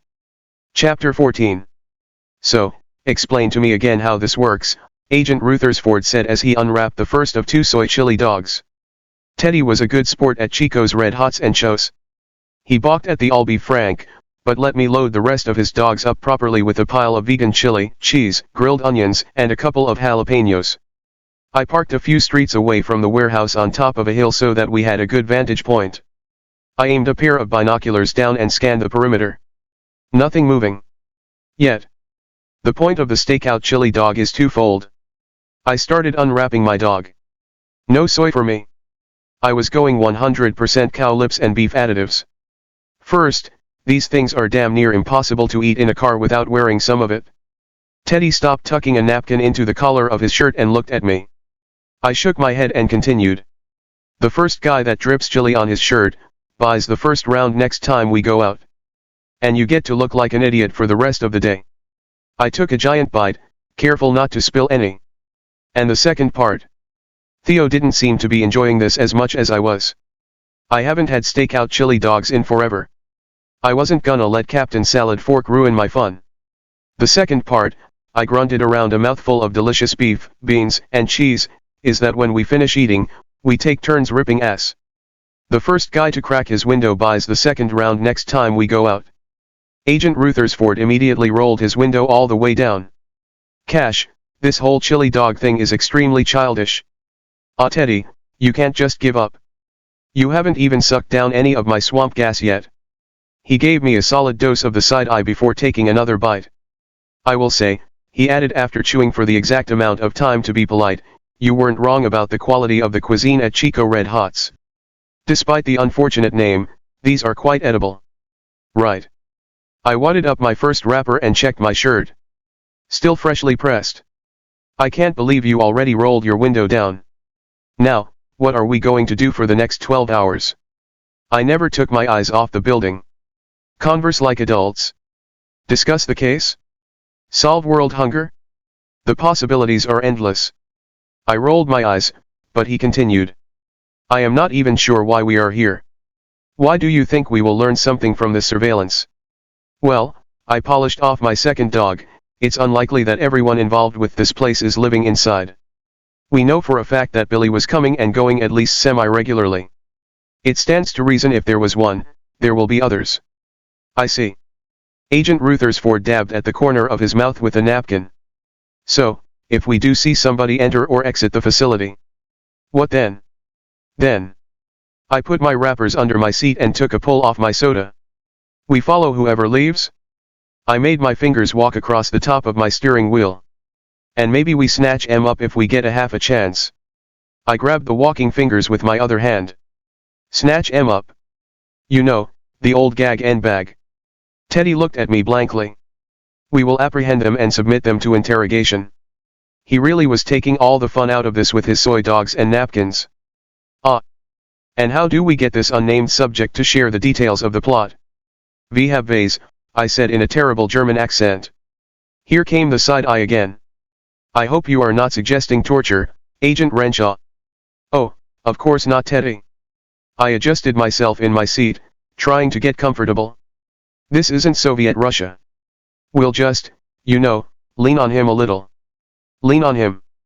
Incentivize him to share what he knows. It sounds like you are talking about torture again. Teddy finally finished his second soy dog and took a sip of Pellegrino from a green bottle. I hadn't known that Chico sold Pellegrino. Chico seemed surprised by it, too. No. Look, don't worry about it. Let me do the talking. I sighed. Let's change the subject. What's the deal with the ladies in the office? Still no activity. The deal? Teddy sniffed. I am afraid you will have to be a little more specific. Now it was my turn to deal Teddy a little side eye. Teddy. I have met a grand total of 3 women in my 2 days at the agency, and exactly 66.6% of them have made it clear they wouldn't mind taking a few laps around the track with me. Yes. I supposed our office does have a slight reputation for promiscuity. I thought I saw a hint of a smile at the corner of Theo's lips. That's not a problem for you, is it, Agent Renshaw? Of course, it's a problem. I'm a married man. It's also weird. You were a married man. Now, you are a very unmarried widower. He paused for a moment to judge my reaction. I shifted uncomfortably in my seat, but said nothing. He wasn't wrong. Teddy continued, it's a stressful line of work. People end up leaving. Sometimes rather suddenly. Like Patrick. I said, referencing his late partner. Like Patrick, he confirmed. That and the fact that metas generally have a more relaxed attitude toward sex. Well, let's say that we tend to take our comforts in each other while we can. He looked out the window, avoiding my gaze. Are you gay, Teddy? Excuse me. He snapped back. Gay, homosexual, batting for the same team. That's an extremely inappropriate question, Cash. Is harumph a noise people make? Teddy harumphed. Come on. I don't care. It's current year, for God's sake. Half the cops I worked with were queer. It's not a big deal. But if we're gonna be partners, it's something we should talk about. We can't have secrets. A man approached the warehouse on foot. He loitered on the corner, drinking from a brown paper bag. Teddy sighed, I abhor labels. Let's just say that my sexuality is fluid and leave it at that. It won't affect our partnership. I wanted to ask if Teddy was sharing his sexual fluids with Agent Faulkner, but I could see I was making him uncomfortable. So, I changed the subject. What about Tina? She's not a meta and her life is not in danger. Unless she could overdose on that sweet Guatemala Java you're bringing in. He smiled. You'd be surprised how often Ms. Goodwin's life is in danger. But no, she's just husband hunting. And she's not shy about letting prospective grooms sample the goods, as it were. I chuckled at that. You know what they say about milk and the cow? Ms. Shaw does not appear to be familiar with that particular euphemism. It hasn't worked out for her yet, but it certainly hasn't dampened her enthusiasm. Or so, I've heard. You gossipy cad, you. I sat up straight. Looky here, T. Our first customer of the day. I put the binoculars to my eyes to get a better look. The man that was hanging out on the corner was now walking toward the fence with purpose. He was wearing a white long-sleeve t-shirt and long white shorts and looked to be Hispanic. Long socks pulled up to his knees, slide sandals, a black bandana, and wraparound sunglasses completed his outfit. He paused briefly in front of a length of the ivy-covered fence and then he disappeared. I slapped the binoculars into Teddy's chest. Holy shit, where'd he go? Teddy took the glasses and looked through them. He must have gone inside the compound. Through the fence. Agent Rutherford shrugged. Why not? There are several magical explanations. He could have teleported. He could have used a door concealed by an illusion. He might know a password that opens the fence. I sat back, dumbstruck. There was so much I still didn't understand. I really needed to adjust my thinking. Okay. We saw him go in, so that's something. Now we just wait for him to come out. And then the gag and bag. Agent Rutherford added helpfully. Exactly. I agreed. We didn't wait for long. The same man came out from the same area of fencing about 20 minutes later. Like before, he just seemed to appear from nowhere. I turned the selector knob to drive and eased the car forward. The man didn't seem to be in any hurry. We followed him from a safe distance until he turned into a blind alley. Now's our chance, T. Grab your vest. I quickly closed the last few blocks and parked. We both grabbed our vests from the trunk and threw them on as we hurried into the alley. As we rounded the corner we saw the Hispanic man from before handing a small package to a lanky white dude. Now that we were closer, I recognized the man in white. Juan. Juan turned to me with a surprised look on his face. Deputy Cash. He had a heavy Mexican accent. The lanky dude didn't hesitate and took off running down the alley. Stop. I yelled. He didn't. He's a wur, Teddy said calmly. I glanced over at him and he was wearing a glass monocle in one eye. "One's a were?" I asked.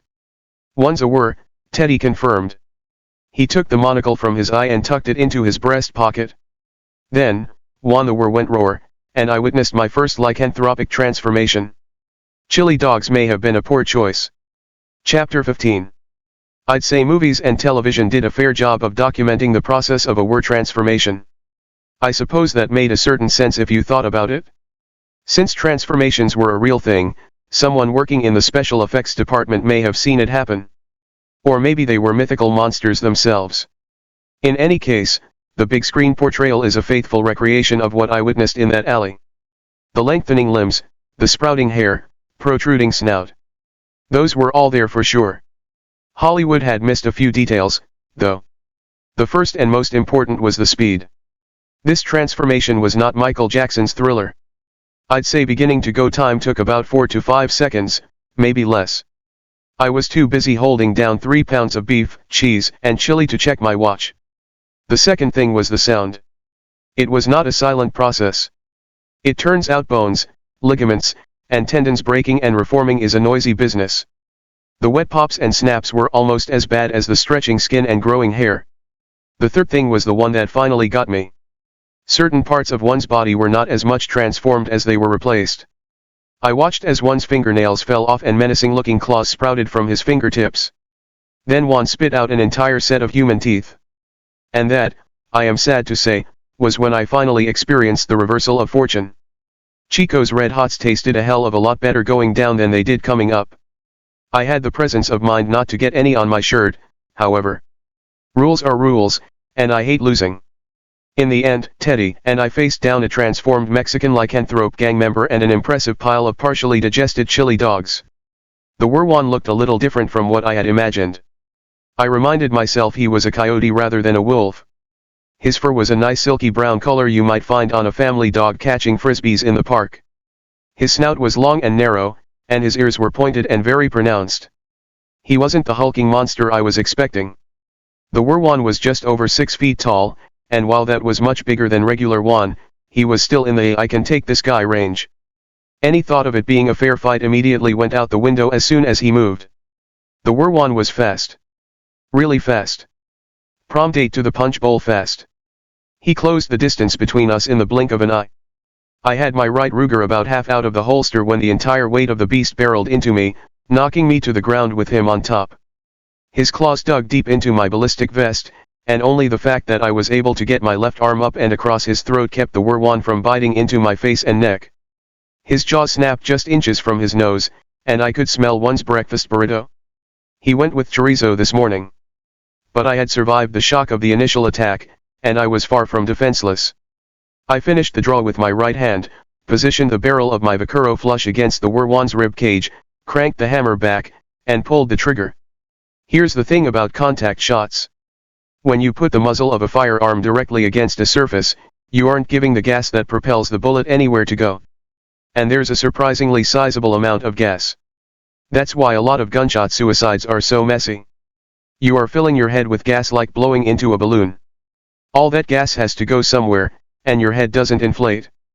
That's how it went for the poor Werwan. My .357 bullet tore a terrible hole in his guts, and the force of the powder discharge scrambled his insides. I pushed with the barrel of my gun and rolled him off of me. To my surprise, the Werwan went with my momentum and deftly twisted off of me under his own power. As he got to his feet, I could see the hole in his side was not nearly as big or bloody as it should have been, and it was closing up before my eyes. Then the Werwan was moving again. Teddy had his enormous revolver out now and was gamely trying to score a hit, his rhino thundering in the tight alley. But the Coyote was too fast. He darted this way and that, staying one step ahead of Teddy's fire. As I struggled to my feet, I wondered why he didn't attack again immediately, and then I realized he was waiting until Agent Rutherford's revolver went dry. If he pounced on me again and stopped moving before then, Teddy could ventilate him. Silver, Teddy grunted through his teeth as he squeezed off rounds. Of course. The Werwan shrugged off my shot because it had been just a regular bullet. Earlier in the day, I had loaded the special silver rounds into my left pistol. I positioned my left hand over my left holster and tracked the monster with my eyes. Teddy might be too slow to hit the work IOD, but I didn't think I would have that problem. The Werwan leaped onto the wall of the alley and immediately rebounded to the opposite wall as Teddy's sixth and final shot ricocheted into where the monster had just been. I heard a hammer fall on an empty cylinder with a click as the Werwan bounced off the second wall with a roar and lunged directly for me. Time seemed to slow, and I felt my left hand bring the pistol level with my hip. I could count the teeth in the Werwan's mouth as my thumb leisurely worked the hammer to my large revolver once. Twice. I was in no hurry as I lifted the barrel of my big iron just a fraction of an inch and worked the hammer a third time. Bang. The world snapped back into motion, and the Werwan collapsed to the ground a few feet short of me. The booms from the Ruger echoed off the red brick walls of the back street, and a thin line of blue smoke trailed lazily from the barrel of my pistol up into the air before fading into nothing. I held my gun on the fallen beast and rolled him over with my foot. Now that he wasn't bouncing around like a pinball, I could appreciate why Juan dressed the way he did, besides being gangster chic. Most of his clothing had stayed with him during his transformation. The baggy t-shirt had stretched to accommodate his larger size. The shorts still fit him, but now looked like a tighter pair you might wear to the beach instead of a baggy fashion faux pas. His clawed toes had burst through the end of his socks, but his slides were still on his feet. As we watched, the Werwan turned back into an ordinary Juan. But this one had two neat holes in the center of his chest and another in his forehead. Agent Rutherford was on his phone. Yes. We had a 661 at my current location now have a dead 2W2. Send me a single cleanup unit. No witnesses. Correct. 10 rounds total, 4 in the DB. Right. Oh, and a code V. He eyed the remains of my lunch. Teddy pocketed his phone and turned on his heel. Come on, Cash, back to the car. What? I holstered my pistols, and a gentle breeze blew into the alley. A door like the one Teddy came out of the first time I met him opened up, and two men in white T-Vec coveralls walked out. I gawked at them for a moment, but they ignored me. Then felt a tug on my shoulder. Cash, the other guy is getting away. The other guy? The tall Caucasian male? He ran off before the attack. My mind finally snapped into gear. Yeah, but the alley's a dead end. He jumped over it. I stopped and looked back. Teddy, it's like 20 feet of smooth brick and barbed wire. No way he climbed that. Teddy pulled me again, more insistently this time. He didn't climb it. He jumped over it. I saw him. Come on. What the fuck, how? Magic, probably. We left the men in the alley and got back into my car. Teddy was refilling his pistol with a speed loader. Another reason we favor revolvers, no shell casings, he remarked as he put the spent cartridges into his coat pocket. We zipped around the corner and turned out onto the street the alley would have emptied onto had it not been a dead end. It was a busy 6-lane road. The suspect could have gone anywhere. I parked on the side of the street, and we got out. Agent Rutherford pulled out his monocle and examined the wall of the alley. Air magic, he said. You can see it? Yes, see near the top there. He pointed at the top of the wall. And again here. He pointed to a spot on the sidewalk in front of us. But, it's distorted. He returned the monocle to his pocket. I was still puzzling things out. So, the perp used the wind, to what? Blow himself over the wall. I mimed my hand taking off like an airplane. Teddy smiled. Something like that. It's a simple trick, really. But this man wasn't a mage. Not a regular one, anyway. You can tell because of the distortion. He nodded. I think we are dealing with another one of our tattooed friends. The warehouse is a good lead then. I grinned. But Agent Rutherford didn't look happy. What happens now? We got back in the car. What happens now, Agent Renshaw, is we go back to the office and get yelled at? You have that here too, huh? We had that back at my old job. I gritted my teeth and fired up the Wildcat, but left the car idling. Teddy looked out the window at nothing. I think they have that at every job. He sighed and massaged his temples. Let's go. No sense in putting it off. Best to take your medicine straight away.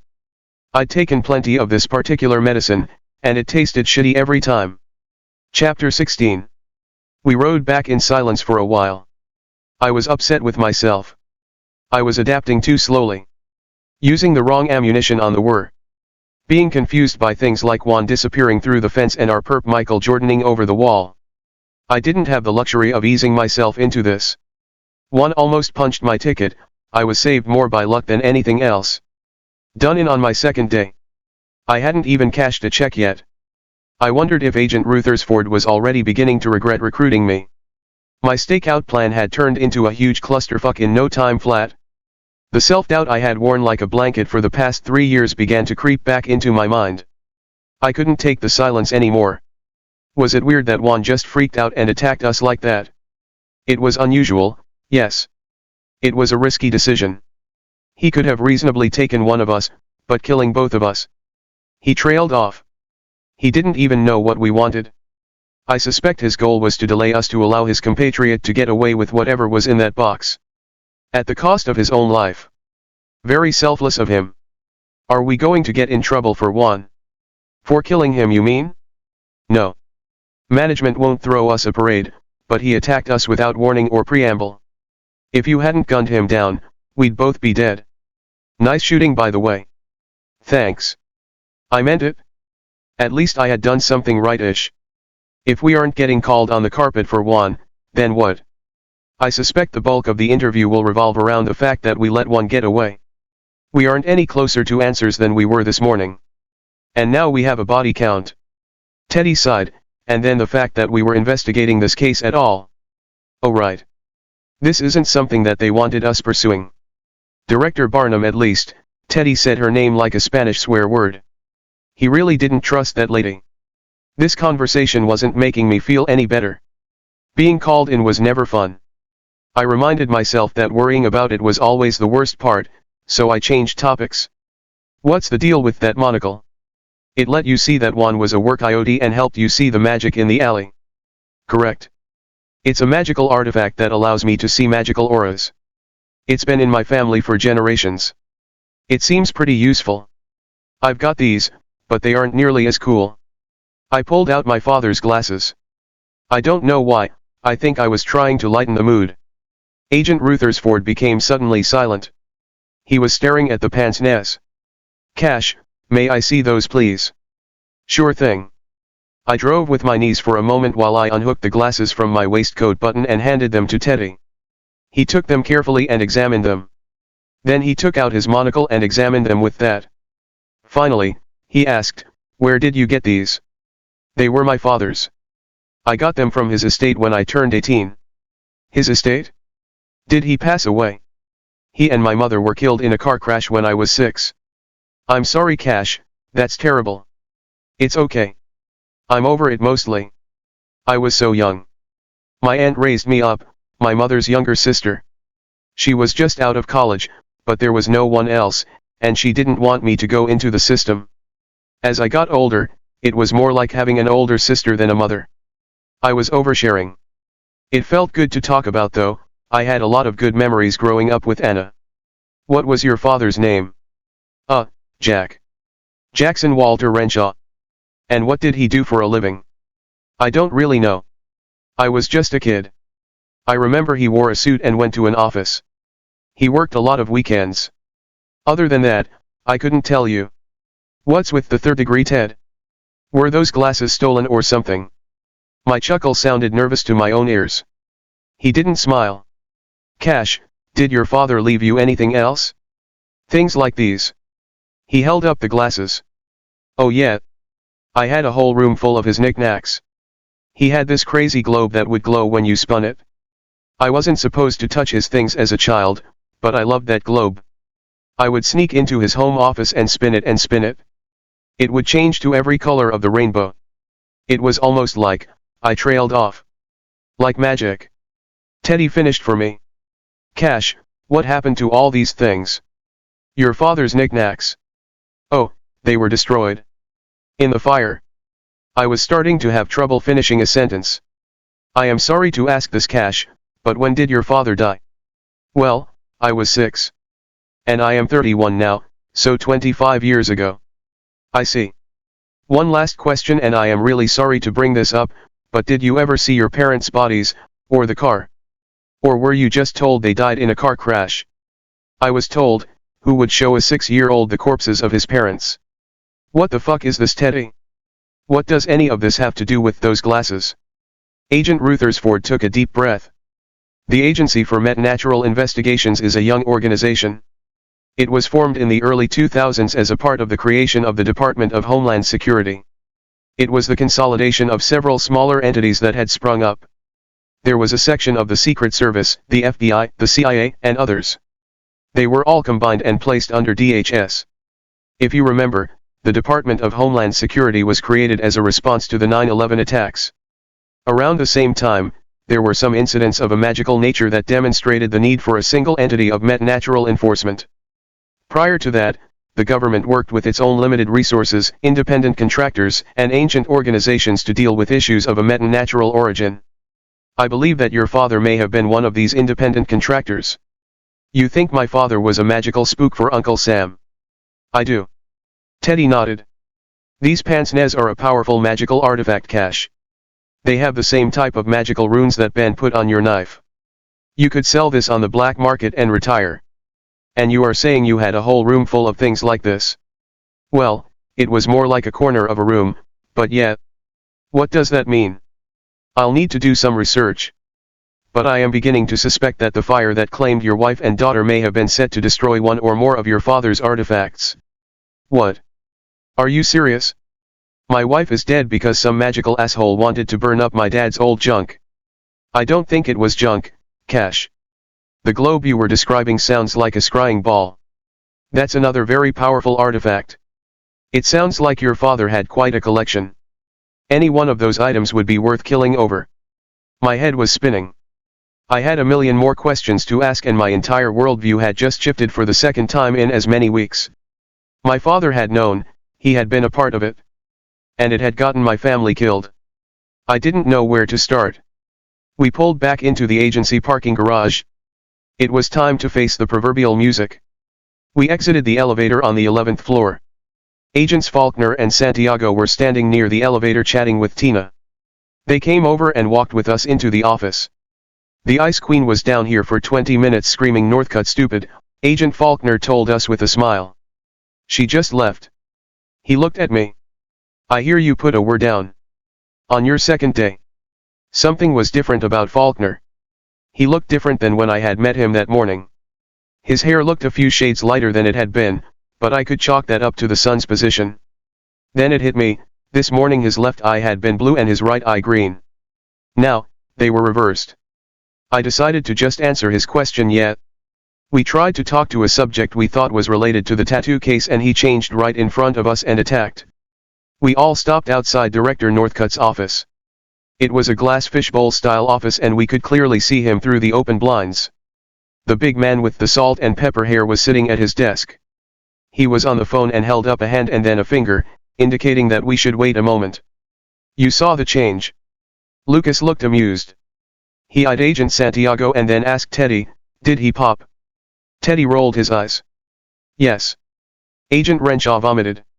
He drew out the S in yes like he couldn't believe he had to answer. Huh? I knew it. Lucas wasn't speaking to me though. He was talking to Agent Markstrom. Alicia sighed and held my gaze as she slowly reached inside her cleavage and removed a $20 bill. She handed it to Lucas without looking at him. I swallowed. I was both aroused by her display and disappointed that I had let her down. Fucking chili dogs. Chief Northcutt hung up the phone and waved us in. He didn't look mad, if anything he looked amused. Agent Faulkner spoke low to both of us. Good luck. We'll hang out here. We have some info. He and Alicia walked back toward their desks and Teddy and I entered Director Northcutt's office. It was a standard-looking executive office with the usual accoutrement. Diplomas and certificates covered the walls and there was a shadow box display of challenge coins. I wanted to examine them all closer, but Chief Northcutt interrupted, Gentlemen. Glad you could make it, please close the door and have a seat. I followed Teddy's lead and sat in one of the comfortable chairs set across from Northcutt's solid oak desk. My stomach was tied in knots. I was really glad we didn't have to stew about this for too long. I had really put my guts through the ringer today. The director grabbed a crystal candy jar from his desk and popped a few jelly beans in his mouth. He offered it to us wordlessly with raised eyebrows. When Teddy and I both shook our heads, he put the jar back on his desk. He sat there chewing on his candy for a moment, just looking at us. This was a common tactic to try to get us to blurt out something without thinking, but I was way too seasoned in law enforcement to fall for that old gag. We both remained silent, and after a few moments, Chief Northcutt swallowed and cleared his throat. "You boys had a busy morning." "Not a question." Neither of us said anything. Chief Northcutt smiled. He seemed to realize that his tactics were not going to work with us. "I heard that you bagged a werewolf, Cash. On your second day. Not an agency record, but still pretty impressive." He sighed. "I've already gotten an earful from the director about this, so why don't one of you explain exactly what happened?" Agent Rutherford gave an accounting of our actions, starting with meeting Billy's widow. It was a factually accurate retelling, but short and extraneous details. The phrase "chili dog" did not come up. He finished with us tracing the second man to the alley wall and how we suspected him of being a tattoo mage and why. "I see." Chief Northcutt went back to the jelly beans. He was more particular this time, picking out only red ones. He chewed and thought in silence. "And whose idea was it to go down to this warehouse?" he asked finally. "Mine, sir," Agent Rutherford said immediately. I didn't even have a chance to respond. "Now, Agent Rutherford, I clearly recall having a conversation with you about this. Director Barnum has made it very clear to me. And I, in turn, have made it very clear to you, that the tattoo mage case, as you've dubbed it, should be at the very bottom of your priority list." Teddy started to speak, but Director Northcutt held up a finger. "We've gone over it before, Theodore. What happened to Patrick was tragic, and we all miss him very much. But his killer is dead. Beyond that, we don't really have any evidence of a crime. Just a bunch of scumbags offing themselves. Hardly something that we should concern ourselves with. Don't you agree?" The look on Agent Rutherford's face made it clear that he did not agree. Northcutt's voice dropped in volume. "Look, I don't like it either, but I enjoy working here, and am sure you feel the same. You know how she is." Finally, Teddy relented. "Yes, sir." The director was back in his bowl, green this time. "Good, I'm sure that this will be the end of it. If there is a next time, I am not sure I can take all the heat alone, if you get my meaning." He popped the jelly beans in his mouth and smiled. Agent Rutherford took that as our cue to leave, but Northcutt put up his hand and motioned us to stay put. He quickly chewed and swallowed. "Cash, I've already received the photos from the scene. Very clean work. 2 in the chest and 1 in the head, just like they teach. I guess the reports from the range about you were not an exaggeration. Good job, son, glad to have you aboard. Now," he stood and smiled pleasantly while offering me his hand. I took his hand in a firm shake and we made to leave. "Boys," Director Northcutt stopped us again. "I really don't want to have this conversation again. I think it would go poorly for all three of us." His smile was almost pleading this time. His eyes were red and puffy. "You can leave the door open." We made our way back into the squad bay to our desks. "So, we gonna keep on this case?" I asked, already knowing the answer. "Most assuredly," Teddy growled. "These tattoo mage bastards killed my old partner and almost killed my new partner. Twice. I intend to see this through. Director Barnum can go jump in a lake. Fucking a Teddy, fucking a." Chapter 17. Agents Santiago and Faulkner approached us when we sat down. "That didn't seem to go too bad," Lucas remarked. "No. He was downright pleasant. The least painful dressing down I've ever gotten. He even offered us jelly beans," I replied. Northcutt wasn't concerned with the shooting, or our failure to apprehend the second subject. He was only interested in making sure we did not continue the investigation. Which, in of itself, is telling. Agent Rutherford added. Agent Faulkner pursed his perfect lips. Maybe you should think about laying off Theo. Patrick's killer is dead. I see a lot of downside to pushing this and not much upside." Teddy looked at him coldly. "Someone out there is turning humans into time bombs, and I am not stopping this until I find out why and shut it down." Lucas smiled and shrugged his shoulders, glancing at his partner. "Well, I tried." "You can't say I didn't try. You'll want to hear this then. Tell Lisha." Agent Santiago sat down on the edge of my desk and hiked one leg up without crossing them. It wasn't strictly necessary since she was wearing trousers, but it was a distinctly male, and extremely distracting posture. I was able to finally get some information about Vanessa. Her voice was low and throaty.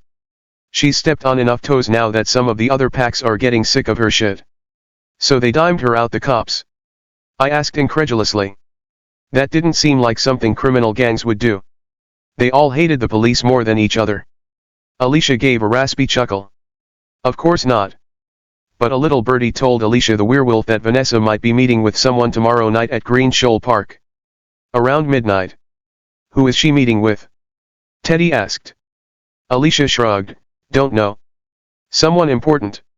I can't ask too many questions. So, we know the Black Mesa Pack and the Tattoo Mages are both connected to the abandoned warehouse on Crenshaw. We know Vanessa took over the Black Mesa Pack about the same time they became connected with the warehouse. We think that Black Mesa is doing the day-to-day for a higher-up. And we know that Vanessa is meeting with someone important tomorrow night. I summarized. It reasons that she would meet with our mysterious patron. And either they or Vanessa herself might have the answers we are looking for. Teddy responded. It sounds to me like the perfect opportunity for another stakeout. No chili dogs this go around. That's strictly a daytime thing. The relief of not getting yelled at was washing through me, and the prospect of a new lead had me positively giddy. Agent Rutherford looked grim. Vanessa is an extremely powerful were if she can keep betas like Juan in line. She won't be alone either. And we don't know anything about who is meeting with. To make matters worse, I am going to have to do this one off the clock. I rubbed my hands together. It's my second day and I am already doing things off the clock. I said approvingly. Alicia snorted. Teddy grabbed me by the shoulder. Have you been paying attention at all? This isn't a game, Cash. These things are cold-blooded killers. You almost died today. I almost died today. I can't ask you to come with me. I gently shrugged off Teddy's hand. I wouldn't be much of a lawman if I let my fancy pants partner face down the villain alone, would I? Theodore's gaze softened. Hopefully, it will be less of a showdown and more of an information-gathering expedition. At least sleep on it. My mind was already made up, but I nodded respectfully. Agent Faulkner interjected. And you boys won't be totally alone. I think Agent Santiago and I might find ourselves in the area that night. If any field agents find themselves in trouble and radio in a 496. Hypothetically. I smiled knowingly. I fucking loved cops. Agent Rutherford took a deep breath and let it out. Well, this mountain of paperwork isn't going to do itself. Faulkner and Santiago stood. You two up for some choir practice tonight? Alicia and I were thinking of hitting the Smoky Oak. We still need to debrief Cash about the incident. It's no good holding it in. Better to let it all out. Alicia purred, looking me dead in the eye. Yeep. Oh, he let it out all right. All over that alley. Faulkner pantomimed spewing. Teddy looked at me appraisingly. I'm game if you are, Cash. I looked at Lucas and then Alicia, who was still eyeing me, well, wolfishly. Come on, Cash, you're a grown-ass man. My calendar is clear, 8 o'clock. We all agreed. Faulkner and Santiago sauntered off to do beautiful people things. Now that's settled, open up that laptop, and let's get cracking. Teddy walked me through the software for report writing.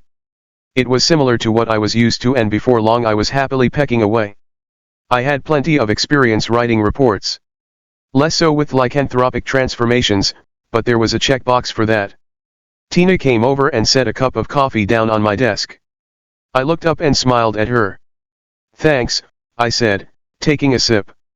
I really need this. She smiled and placed a hand on my shoulder.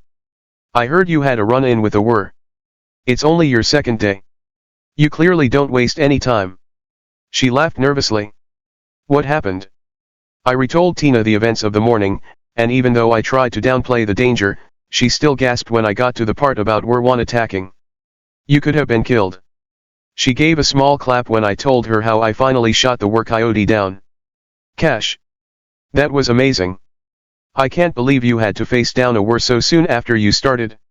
She looked over at Agent Rutherford with narrowed eyes. He ignored her and continued typing. Yeah, it was pretty wild.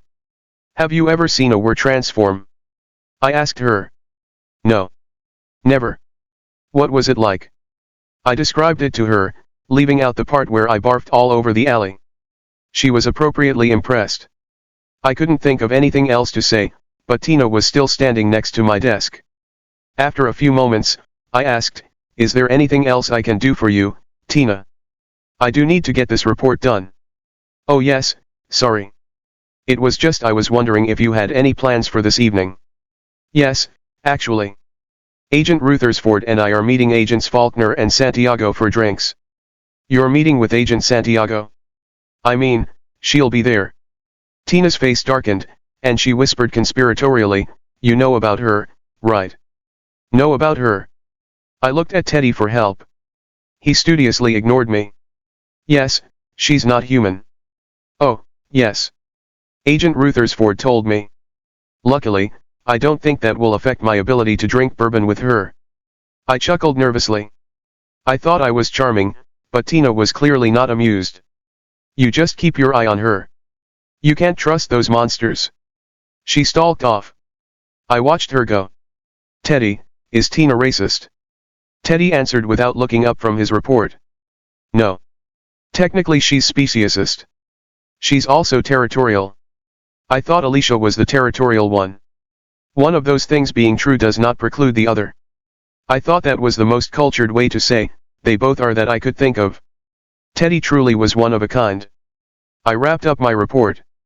Agent Rutherford reviewed it and offered a few corrections. I did a little editing and sent it in. We didn't have anything else to do for the day, and so I told Teddy that I would see him tonight and headed for the elevator. Teddy called me back. "Cash, do you have any paperwork from your father's estate? Maybe an inventory of some sort?" "I'm not sure. All my copies went up in the fire, but there might be something on file with our attorney. I can call him." "Yes. Do that for me." "Evening, Cash, see you tonight." I headed down to the garage and grabbed my gym bag out of my trunk. I headed back up to the 5th floor to the gym. I found my locker from Tina's notes and changed out into some shorts and an ancient Texas Protestant University t-shirt. The shirt was a relic from my college days, and the orange horned toad winked at me saucily in the mirror. It had been the shirt I was wearing the night of the fire. The gym was typical for a law enforcement setup. A mix of old, well-maintained equipment with a few new pieces that were either donated or part of some creative grant writing. I had the place to myself and started on the treadmill to warm up. Just as I finished and started on my first exercise, the door from the locker room area opened, and in walked Director Barham. She was about the last person I expected to see. She was in workout attire and nodded to me as she climbed onto a stairmaster from the Reagan administration. She threw in some earbuds and started her virtual climb. I couldn't help but give her a few curious glances as I went through my routine. She had her short brown hair pulled back in the world's smallest ponytail. I thought she must conspire with her stylist to keep her hair just the perfect length for that. She was wearing athletic shorts and a sports bra with a huge tank top over top. Seeing her like that upgraded her from thin and severe to strong and athletic in the old Rolodex. Dottie was really getting after it. I noticed her pounding out a baseline on the bar with her pointer fingers. Seemed like she was listening to some aggressive music rather than the Texas Ballbusters Union podcast like I figured she would be. I finished my last set and headed for the locker room. I was surprised to see Director Barham motion me over. She turned the speed down on the stairmaster as I approached but didn't stop. I saw that sweat was coming off of her in thick rivulets. She took out an earbud. "Cash, I wanted to ask you about this morning." She looked around and added, informally. Alarm bells sounded in my head. Teddy did not trust this lady, but I had just met her. She had seemed like a bitch in her office, but maybe I was just projecting my own insecurities. "Sure. What do you want to know, Director?" She smiled. "Please, Cash. When we are off the clock, call me Dorothy." I wondered if we were really off the clock since we were both still in the building, but I figured I would play ball. "Okay, Dorothy. Did it happen just like in your report? You rounded the corner and one attacked you immediately?" I briefly pondered the implications of the director of the agency nonchalantly asking me if I was a fucking liar. I can't say I cared for any of them. Yes. Agent Rutherford and I were both wearing our vests, so there was no question that we were law enforcement. Also, I was familiar with the subject, Juan, from my prior position. Yes, the report said that. You knew him and he knew you. And then he attacked. I believe he said "rar" first, ma'am. She barked out a laugh. The smile on her face seemed genuine and there was a twinkle in her eye before she sobered again. It's just surprising. The odds of a single were taking down 2 army agents who were ready from him is very low. Not only that, but we make it a high priority here to avenge any agency casualties. He was signing his own death warrant. I mulled her wording. What kind of government agency was this? Avenge, ma'am. She stopped the stairmaster. We don't take attacks against us lightly. Our very existence is an affront to the more powerful metas out there. How dare us pitiful mortals try to impose our law and order on them? The retribution policy offers some of the only defense we have against these monsters. They would wipe us all out if they thought they could get away with it.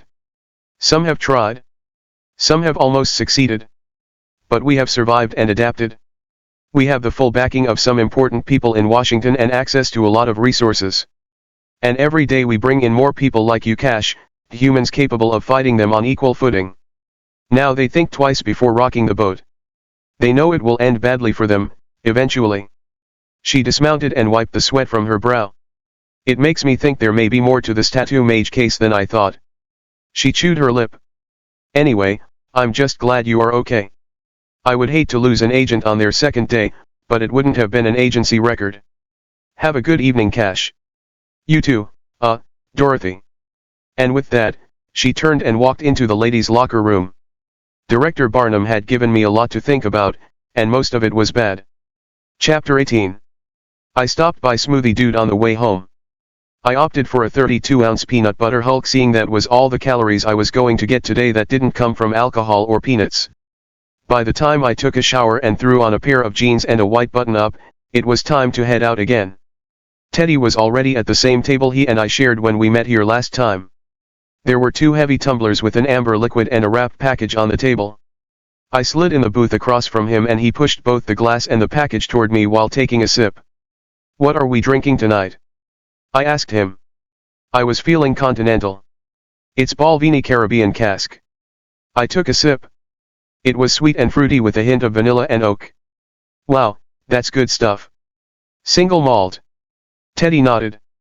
Aged in rum casks. He tapped the package with a manicured finger. Open it. What's this for? I started carefully opening the meticulously wrapped gift. New beginnings. He raised his glass.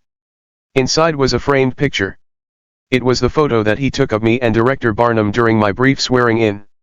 I looked startled and Director Barnum looked extremely bored. Still, I supposed it was an important moment and a very thoughtful gift. Thanks, Thea. Can't say it's the best picture I have ever taken, but it's a nice keepsake. You haven't seen the best part. He smiled at a joke only he heard. Press on the rune on the bottom right corner of the frame. I did as he asked and Director Barnum's image changed. Now, she had a mustache and devil horns. She was holding a pitchfork. I tapped the rune again and the picture returned to normal. Very childish, I love it. Teddy could hardly contain himself. One of the mages in the forensic section owed me a favor. It's good for at least 100 uses. Isn't it terrible? Theo, what exactly did the director do to you that pissed you off so much? She is trying to keep me from figuring out what was behind my partner's death. Plus, she's a bitch. I told him about my conversation with Director Barnum in the gym. Agent Ruthersford sipped his drink thoughtfully, listening. You're sure you didn't mishear her? He asked when I finished. Pretty sure. She didn't seem upset that we were looking into the tattoo mages at all. She wanted to know why one attacked us. It almost sounds like she wanted us to continue the investigation. But you heard Northcutt. She basically threatened to fire us if we didn't drop it. I shrugged. Yeah, I heard him. I don't know. It doesn't make sense. Teddy looked skeptical. I've known Chief Northcutt a long time. He's always had his people's best interests at heart. We sat in silence and drank for a moment. I brought up the other thing that was bothering me. What's the deal with Agent Faulkner? I'm pretty sure that his hair and eyes changed color between the morning and the afternoon. Teddy smiled mischievously. Noticed that, did you? Well done. It usually takes people longer. Lucas is a doppelganger. Like a shapeshifter. Sort of. He can modify his appearance within certain limits.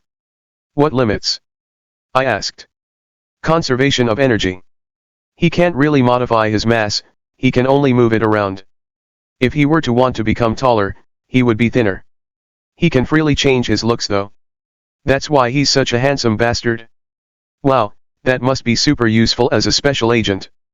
You have no idea. Speak of the devil, Lucas and Alicia are here. He waved an arm toward the front of the bar. He looked at me with concern in his eyes. Cash, let's keep your conversation with the chief between you and I for now. I'm not sure what it means, or if it even means anything. I'd rather not involve them until we have more information. Sure thing, Teddy. Then Director Barnum, Chief Northcott, and everything else went flying out of my mind as I turned around and laid eyes on the approaching couple. Lucas was now sporting a fashionable amount of stubble that he definitely did not have a few hours ago. His hair was longer than would have been regulation at the office and perfectly styled in an undercut. He was wearing a cream-colored, cable-knit mock turtleneck sweater that was so tight that I was pretty sure I could make out his ABS. And he was wearing a pair of aviator shades, at night. Alicia was at least his match though. She was wearing skin-tight black leather pants and a white long-sleeve crop top. It was an off-the-shoulder number that seemed to contain her large breasts by willpower alone. She had her mane pulled back in a loose ponytail and of course a leather choker. The pair of them looked like a Hollywood power couple. God and baby Jesus, I muttered. Those two had nothing to do with this pair, I promise you, Teddy said under his breath before standing and giving Lucas a hug. I got another perfectly executed handshake from the doppelganger. The men filed back into the booth and Alicia offered me a sultry smile. Hello, Cash. She purred before sliding in next to me, trapping me against the wall. Hi, Alicia. I managed smoothly. She smelled like cherries and leather and sex. The waitress came by and Teddy convinced her to bring the entire bottle of Balvenie over. It's amazing what a couple of crisp Ben Franklins can do. Alicia ordered a triple Don Julio tequila. Lucas took his glasses off and we got down to some serious drinking. So Cash, Agent Faulkner asked. What do you think of the Ami so far? I wasn't sure how to answer. I had been equally parts terrified and exhilarated over the past 2 days. I feel like the moon men strapped me to a cruise missile. 2 weeks ago, I didn't even know magic existed. Now, I am drinking top-shelf hooch with a werewolf and a doppelganger. Lucas raised an eyebrow. You figured my little secret out already? He eyed Teddy suspiciously. I'll bet this one gave me up. You need to remember which eye is which. Teddy snapped back. They both laughed. I guess I feel like I am struggling to get up to speed, I admitted. Ah, it's normal. We get a lot of recruits from law enforcement of some type. They usually struggle at first. It's a lot to wrap your brain around. Lucas encouraged. What did you think of the word change? I thought for a moment. It was fast. I wasn't ready for how quickly it would happen. In the movies and on TV there is always a long, drawn-out transformation scene. I noticed Alicia was watching me intently. What does it feel like? Alicia gave me a wan smile and looked at Agent Faulkner. Go ahead, Alicia, tell him. I know you are dying to overshare. Lucas took a sip of whiskey. It feels good, she nearly whispered. I had to lean closer to hear her. We can make it take longer and we usually do, when it's not an emergency. It hurts, of course, but it hurts like rough sex. Painfully satisfying. You feel like you're stretching, growing, becoming what you are meant to be. It's uncomfortable while it's happening, but as soon as you finish you miss the ache. You long for it again. I believe you've used the word orgasmic to describe your transformation in the past. Agent Rutherford added helpfully. Shakespeare did call it the little death. Alicia looked guilty and I noticed a slight frown touch her lips. I changed the subject. Lucas, what's it like being a doppelganger? I finished my second whiskey. It was going down easy. I needed to be careful, we all had to work tomorrow. Lucas yawned. It's rather boring, honestly. One thing about doppelgangers is that we live a long time. Like a really long time. Guess how old I am? I looked at him. He looked like he could be 25. Or 35. It was impossible to tell. His eyes looked old though. Lucas had seen some shit. I took a stab. 100. Agent Rutherford did a classic, upper class, Spit take. Alicia piped her throaty laughter. Jesus, Lucas said, running his fingers through his hair. Do I need to use the men's room? Did I leave some wrinkles on? I felt a bit uncomfortable. I mean, you just told me you live forever or something. I wasn't going to guess 30. He smiled. I am just messing with you, Cash. I am actually a little short of 200. Holy shit. I said louder than I meant to. Lucas, are you telling me that you lived through the Civil War? He looked thoughtful. I'm not sure, and my memory is very human, unfortunately. I believe I was in Europe at the time. I remember spending most of the 1800s in the Mediterranean. They were very excited about bicycles. I really should keep a diary. He shrugged. I thought about all the people who died from cholera and smallpox. Are you resistant to disease too? Lucas looked slightly surprised. Yes. The way my powers work allows me to directly influence my biology. I never get sick. Or rather, I get sick and then immediately cure myself. I can also heal from pretty severe injuries, but I can be killed if I take catastrophic damage. I can't help but notice that you all either have some kind of healing ability or resistance to damage in Teddy's case. Is that a prerequisite for the job? They looked at each other before Theo answered, it's not a requirement, but it certainly can influence your longevity. He finished his drink and poured another. No one added anything else. They didn't have to. We went over the events in the alley in detail.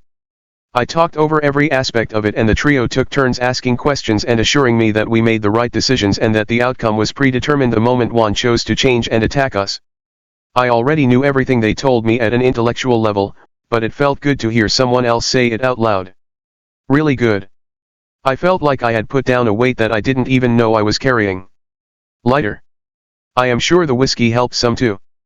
Once we had covered the day's events to their satisfaction, Lucas challenged Teddy to a round of darts.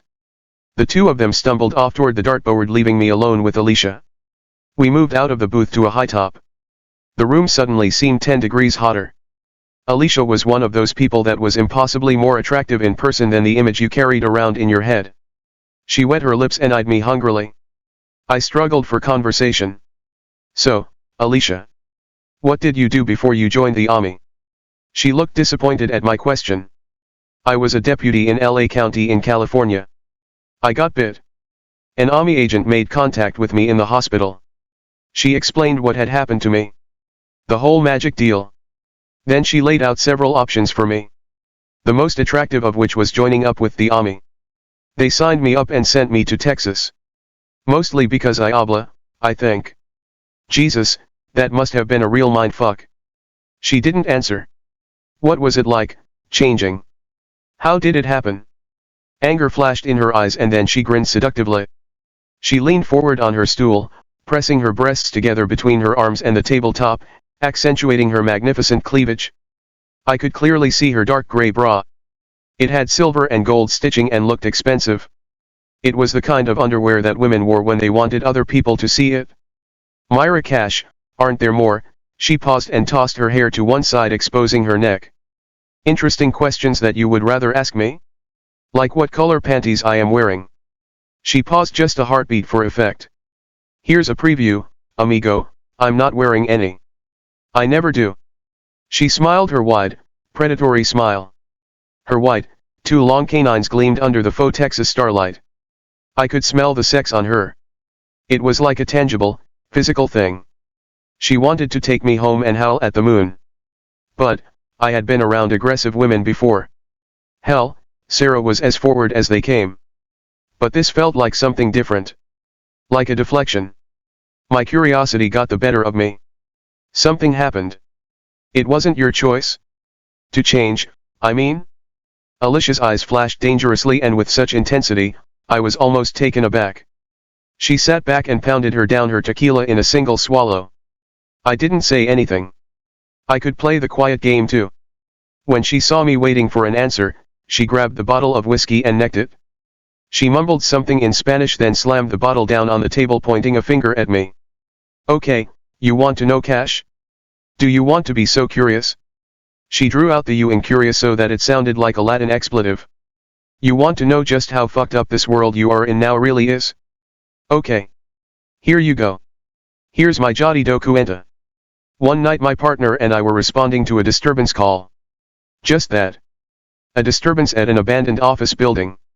That's all the call notes from dispatch said. A fucking noise complaint. It turned out to be a pack of cholo fucking werewolves having a party. They jumped us from behind. You've seen us move. A couple of normie cops. She waved her hand dismissively. We had no chance. They disarmed us, tied us up, and took us back to their den. Then they made me watch as they disemboweled my partner. While Roger was still alive, trying to stuff his own guts back into his estomago, they took turns changing back into human form to rape me. Some didn't bother to change back all the way, stayed in the hybrid form.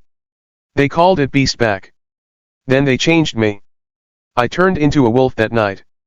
It doesn't happen every time a were bites you. They have to want you to change, and they wanted me. They told me that I had just been raped into the San Palomino Valley pack regardless of how I felt about it. Now, humans would never accept me, and if I went to any other pack, they would kill me. If I returned to them, I would be accepted. I would be part of the San Palomino Valley pack. Family.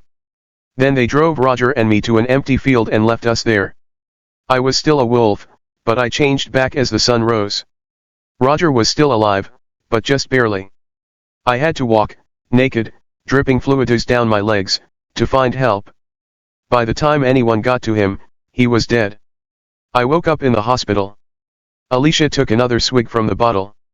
Her eyes were wet but hard. You know the worst part? Cash, are you still curious? So curious? The worst part was that they fucking left me naked in that field, but they were sure I would come back to them.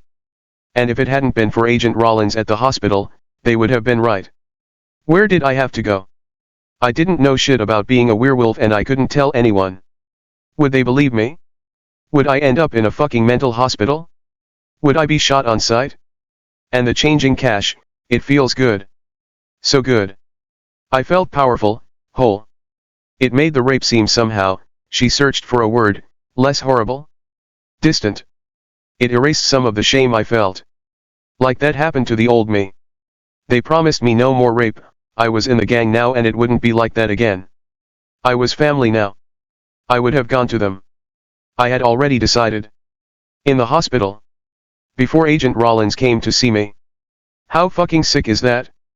I was looking forward to it, changing again. Being a wolf.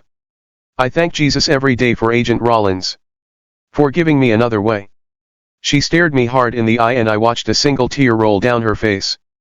I matched her gaze, not sure what to say. How do you respond to a story like that? She began to gather her things.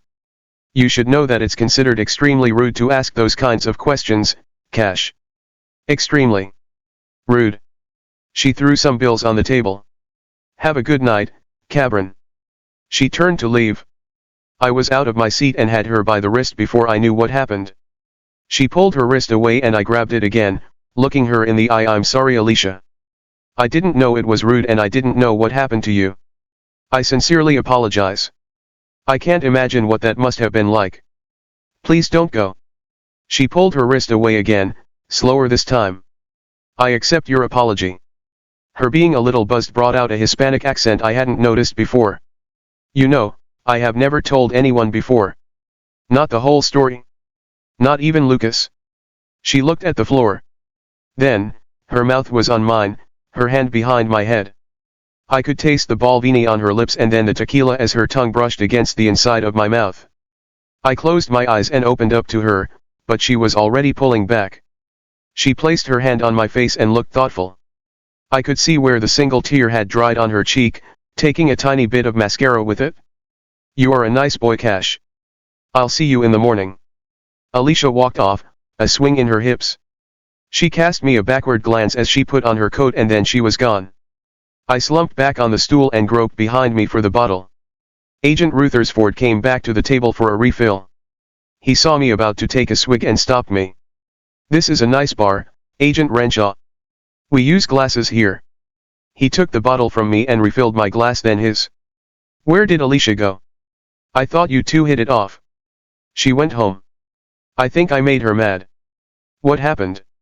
I asked her personal questions. Ah. Teddy nodded like that explained everything. I'd stick to asking about the shade of her undergarments. I've heard that's a safer topic. Fucking werewolves. Chapter 19. I was back in the saloon. I listened to the tinkling piano as I walked forward to the bar. I sat down and the bartender robotically placed a shot glass in front of me and filled it from his jug. I threw the cheap whiskey back and gasped against the chewing tobacco taste. It was a gut punch even though I was ready for it this time. I grabbed a handful of peanuts and turned to the man sitting at the bar. I looked at my father as he sipped at his own glass. He raised it to me as if in a toast. Nice work in the alley. Just like I used to do. He smiled broadly. Like I had just hit the winning home run in the big game. Dad, did you work for the government? What happened to you and Mom? He frowned. I wasn't sure he was hearing me. His eyes searched the ceiling like he was listening to a far-off sound. He shook his head slightly before continuing, you still have my things? From my study? They can help you. Dad, I lost them. They burned up in a fire. Along with my wife and your granddaughter, I thought bitterly. His frown deepened. You'll need them. He's still out there. I thought he was severed. But I was wrong. He was searching the ceiling again. You can still use the scissors. It's my fault. I opened my eyes with a gasp of breath and found myself staring at the ceiling of my bedroom. Damn it. It didn't appear that my dreams were a two-way street, communication-wise. I was grateful for the contact, but I had so many questions. I got ready for work and headed into the office. I called my lawyer on the way and spoke with the clerk. I asked them to digitally fax me all the records they had regarding my parents' estate. I almost crashed the Wildcat while digging through my stuff, looking for my new work email address. The clerk took the message and promised to have the request processed by lunchtime. Tina met me at my desk with a hot cup of Teddy's Ecuadorian Java. It smelled like heaven, especially since I was still shaking off the effects of whiskey. Tina was wearing a high-waisted, black pencil skirt, and a white long-sleeved silk blouse with a high collar. Her messy hair was tied up in a messy bun in a way that probably took her an hour and looked stylish as hell. A smart-looking gold-trimmed belt completed her ensemble. The way her silk blouse clung to her body, it was tough to tell if she was wearing a bra or not. It looked like, not. I nodded my thanks and took a sip. That sweet black gold hadn't hit my stomach before she started in on me. Did she take you home last night? She made a half-hearted attempt to make it seem like a casual question. Who? Tina rolled her eyes. You know who? Jesus, was this a government agency or a high school? You mean Agent Santiago? Of course, I mean Agent Santiago. I don't see how that's any of your business, but no. We're co-workers. I thought about our kiss. Was I lying to Tina or myself? Tina took a breath and seemed to realize that she was acting a little cuckoo for Cocoa Puffs. I'm sorry, Agent Renshaw. You're right, of course. It's none of my business. It's just that Agent Santiago can be, she bit her lip, assertive. Especially with men. I was worried for you, being so new to the whole idea of metanaturals. She touched my arm lightly and flushed with relief. Yeah, no problem, Tina. I appreciate the concern. I took another sip of coffee and thought about Alicia's flashing eyes and huge incisors. But I am a big boy, I can look out for myself. You don't need to worry. She smiled warmly. You certainly are. She leaned closer and spoke softly so only I could hear, I'm free tonight if you don't have any plans. The elevator dinged and Agent Rutherford exited. Tina straightened and managed to get Teddy coffee before he made it to his desk. Did she already have it poured? Ah, thank you, Tina. Good morning, Cash. Teddy set down his brown leather satchel and took a sip. You're welcome, Agent Rutherford. Tina cooed. She smiled and gave me a meaningful wink before sauntering back to her desk. Teddy sat down across from me and started unpacking his things. Did she give you the third degree? He asked me without looking up. She did. I sighed. I don't understand what's such a big deal. Teddy smiled. Our little outing last night has become quite the topic of discussion around the office. What did you say to Alicia last night that made her storm out? You know what, I don't want to know. He raised his hands. I will only contribute to the scuttlebutt. Around the office. I looked around. The floor was empty except for the one blonde agent that had been there yesterday.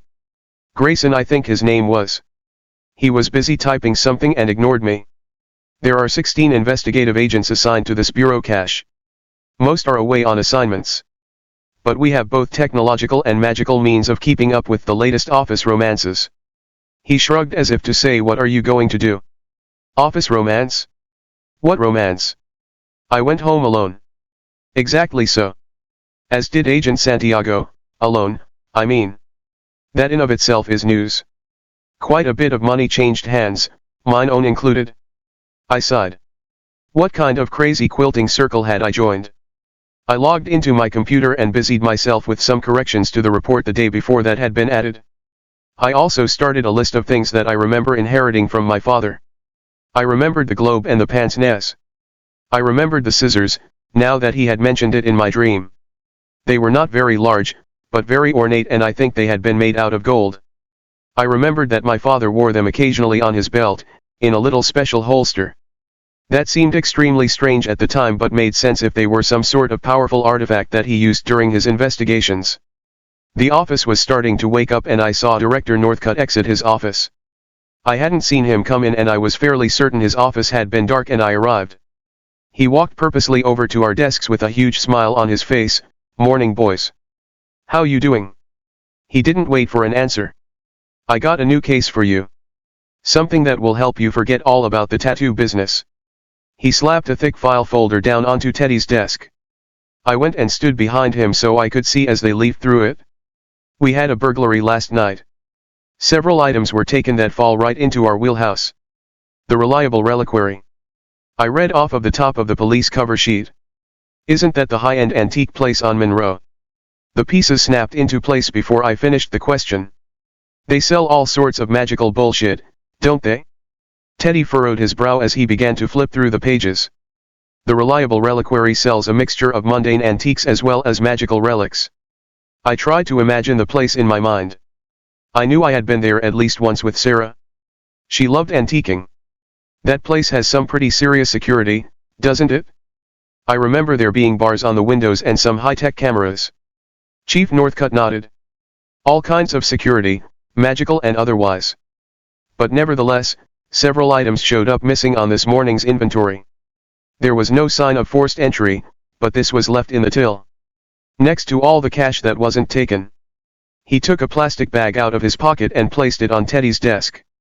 Agent Ruthersford looked up from the file and held the bag up to the light. Inside was a simple-looking business card. The cream paper was blank on one side. On the opposite side was an ornate, stylized butterfly. Looking at the wings, I could read the letters BB with the first B reversed. Teddy threw an inquisitive glance at Director Northcutt. The farfalla? The director grimaced. Seems like it. Look, boys. She fucked up this time. This is the end of the line for her. This gets solved. I don't care how you do it, but we are bringing her in. She lifted some very sensitive items. Barnum wants a scalp. Capus. He smiled like he made a joke. He slapped both of us on the back and retreated to his office. Let me know if you need anything. He said over his shoulder. Top priority. His office door closed. I looked at Teddy. Farfalla. It's Italian. It means butterfly. We think the BB are her initials. He traced the letters on the card with a finger through the plastic bag. So what? She left a calling card. Who does that? This isn't a movie. Teddy eyed me up and down. Who wears cowboy pistols in this day and age? I thought for a moment. She's an archetype. That's the prevailing theory. She's a cat burglar. The cat burglar. World famous. And, she hit a Texas antique store. I can understand your confusion, Cash. But the reliable reliquary itself is somewhat famous. It offers for sale a wide assortment of very powerful magical artifacts. It also offers an extremely unique service. Rentals. Rentals. Many of the things that they sell are prohibitively expensive for most of the world. Mages often only need things for limited periods of time, often to craft other artifacts. I nodded. They can't afford to buy them, but they can afford to rent them. Teddy flipped through several more pages. Exactly, they are fronted the rental fee by third parties with the promise of payment whenever they create what they are working on, or murder their target, etc. It's a dangerous game and the reliable reliquary is a dangerous place. They employ certain unsavory methods for retrieving overdue artifacts. We have investigated them more than once. Huh. Interesting. I was a real wordsmith. Theodore slammed the file shut. Damn it. This is the last thing we need. He massaged his temples with a thumb and forefinger. Well, only one thing for it. Finish up here. We'll leave at, he looked at his watch 10:30. I sat back down at my desk and finished up my corrections and answered a few emails. I noticed that I got an email from my law firm. I printed out the attached documents and threw them in a folder just as Teddy stood up and headed for the elevator. You drive. I need to finish going through this. He held up the case file. You're the boss. I smiled. I couldn't help it. This sounded like an awesome case. Even if it wasn't directly tied to the tattoo mages, I was back on the hunt. Chapter 20. I drove and Teddy read. I sipped coffee from a to-go cup while Teddy made various hum and aha noises. Eventually, I couldn't stand it. What is it, Teddy? What? Ah yes. There's not much here. Just the police report, which is pretty bare bones as it goes. The rest of it is background material on the Farfalla and the reliable reliquary. What kind of powers does she have? I asked. No one knows for sure. We can only speculate based on her archetype. We do know that she is virtually undetectable to most surveillance systems, both magical and mundane. She is an accomplished acrobat, a master of disguise, and has shown an aptitude for infiltrating computer security systems. It is unknown if she physically attacks these systems or uses more subtle social engineering to gain access, but it's believed the latter. Especially since the thing that everyone can agree on is that she is a striking beauty. So she uses her feminine charms to trick dopes into telling her their password? Teddy sighed. Most likely. Although my guess is that it's a combination of the two. She is extremely prolific and has never been caught. She has slowed in recent years. The prevailing theory is that she's stolen everything worth stealing. She must have found something good at the reliable reliquary. Yes. Teddy looked thoughtful. Something about that is bothering me. The police report only lists the mundane nature of the items, but I have no doubt they are all magical in nature. We'll have to review their records when we get there. It's certainly nothing I recognize as particularly valuable. Hey, I got the list of items left to me by my father in his estate from my lawyer this morning. I passed Teddy the folder. Ah. You did you? Excellent. I spent some time last night digging into your father. Jackson Renshaw was most assuredly on the government payroll in the 80s and 90s. He was? Awesome. What else did you find out? Agent Ruthersford frowned as he started thumbing through the will. That was it? Just some pay stubs made out to that name. All the details were redacted. His case files are probably hard copy only and buried in the basement of the Pentagon or some such. Oh. Here's something. Golden scissors. Do you remember those? I remember my dad carrying them around.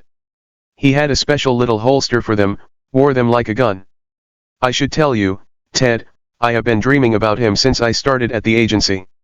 He mentioned the scissors specifically. He said I would need them. Teddy was silent for a long moment. I wondered if he had heard me. Your father speaks to you? In your dreams? He seemed uncertain. Yeah. It's happened twice. The past 2 nights, actually. We are in an Old West saloon. He told me he was proud of my work in the alley and told me to use his old things. He mentioned the alley? Specifically? Yeah. Said I did it just like he used to. What's wrong, Teddy? I figured this would be the standard mystical bullshit. Agent Ruthersford pursed his lips. It's not uncommon for the living to contact the dead, but for the dead to contact the living? And have recent, specific knowledge of the mortal world? That is powerful magic. Well, he knew about the alley, but he didn't know about the fire. And it didn't seem like I could communicate with him. I was telling him things, but he wasn't really responding. Interesting. Like he can only send one way, pre-recorded messages. Who do you interact with? In your dreams? Well, his ghost, I guess. His ghost seemed to be physically reacting to what I was saying. He looked upset when I told him about the fire, but then told me to use the scissors. Like he didn't understand me when I told him that they were gone. What are the scissors, Teddy? You seem to recognize them. I'm not sure exactly. Something tickling the back of my mind. I have heard rumors about an extremely powerful artifact that took the form of golden scissors, but I can't for the life of me remember what they did. I'll need to do more research. We pulled into the parking lot of the Reliable Reliquary. Well, we must do that later. Duty calls. Indeed, it does. Teddy closed up all the file folders and grabbed his notebook. The Reliable Reliquary was a much more imposing building than I remembered. The entire property took up most of a city block. The primary structure was a two-story retail deal, but there were a few outbuildings. One of those appeared to be an attached warehouse, complete with a tractor-trailer loading dock. The entire rear of the property was encircled with a 12-foot barbed wire fence that several signs loudly proclaimed to be highly electrified. Not just electrified. Highly electrified. My cop instincts immediately began casing the joint for a point of entry. The entire front of the shop was covered by metal bars and there was space directly behind them for a second retractable metal door. To enter, we had to walk into a heavily fortified vestibule. We could now not enter the store, nor retreat back onto the sidewalk. In the security and law enforcement game, we called this a man catcher. Teddy showed his ID to the camera and after a long few moments, the inner door buzzed and was opened by an extremely large man in an extremely expensive suit. The 800-pound gorilla touched an earpiece. "Good morning, agents, we've been expecting you. Please have a seat." He directed a tree trunk-sized arm toward a trio of comfortable-looking armchairs set around an antique coffee table. "Mr. Palmerson will be with you in just a moment." The guard's twin brother stepped forward from the other side of the front door. "Can I get either of you gentlemen something to drink? Coffee perhaps?" Theo looked at me and I gave him a slight nod. "That would be delightful. 2 black coffees please," he told the guard. "Very good." Thing 1 returned to his place at the front door. Thing 2 buttled off to where the coffee machine was. They both were wearing sunglasses. Inside. I sat down in the chair nearest to the door. On a whim, I took out my father's glasses and placed them on the bridge of my nose. A small spring clamped them in place. My vision immediately changed, taking on a darker hue, like I was looking through polarized lenses. The interior of the retail area of the building exploded into a kaleidoscope of colors. Seemingly every item in the shop glowed with a weird ethereal color. I also noticed several glowing runes on the walls and some of the countertops. But the glasses themselves didn't seem to impart any particular knowledge. I could see the magic, but I had no idea what I was looking at. Thing 2 returned carrying a sterling silver tray with 2 china coffee cups and saucers. As he approached, I noticed a soft purple glow emanating from him. He set the tray on the coffee table and returned to his post by the door. A similar glow was coming from the other guard. I was about to ask Teddy about it, but then Mr. Palmerson descended the stairs. He was wearing a cream-colored linen suit and appeared somewhere comfortably in the midst of middle age. His skin was very tan and mostly wrinkle-free, but his slicked back hair was somewhere between silver and white. He carried a wooden cane but didn't seem to use it to help him walk. The cane glowed brightly under what I was dubbing my magic vision. It was a deep magenta color that grew brighter near the handle. I took the glasses off and placed them back in my pocket as they were giving me a headache and creating more questions for me than answers. Too bad they hadn't come with an instruction manual. I blew on the coffee and took a sip. I shot Teddy an appreciative glance and he raised an eyebrow and sipped from his own cup and nodded to me. The coffee was incredible, even better than Teddy's barely legal roast. We shared a quiet moment of coffee appreciation together before Mr. Palmerson approached, and Teddy and I stood up. "Agent Ruthersford. So good to see you again." He shook Teddy's hand. Palmerson's voice was as oily as his hair. I immediately disliked him. He made a production of looking around. "But where is Agent Donovan?" "He has unfortunately left the mortal realm," Teddy told him. I thought that was a weird phrasing. "I'm so sorry to hear that," Palmerson effused. It was hard to tell if he was sorry or if he even really hadn't known about Donovan's death. This guy was slick. "This must be your new partner then, Agent Renshaw." "Cash Renshaw." I reached forward to shake his hand. He looked at me with his piercing gray eyes a moment longer than was comfortable. He then beamed, and we shook. His hand was cool and slightly damp. I immediately wanted to wash. Nice to meet you, Agent Renshaw. I'm Cole Palmerson, proprietor of this humble establishment. You have large shoes to fill. Patrick Donovan was an exceptional investigator. Top-notch. He will be missed. He smiled at both of us for slightly longer than was comfortable before continuing. Thank you both for coming so quickly. This is very upsetting. He sat down across from us with his cane between his legs. I never thought we would be a victim of the farfalla. In fact, we have invested very heavily to make such a thing extremely unlikely. But here we are. He sighed. Yes, quite unfortunate. Teddy droned.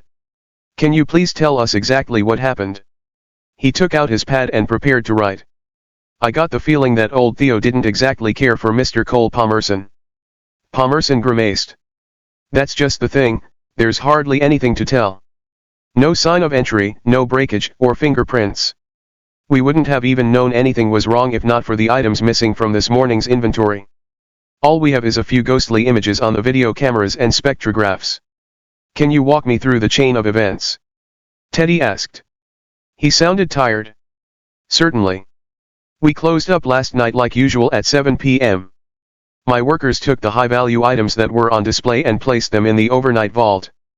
The truly high-ticket stuff never leaves the main vault except for customers of means. Teddy made some notes. Palmerson took out his phone and tapped a key. Fu, could you bring me some tea, dear? Yes, I am in the sitting room, thank you.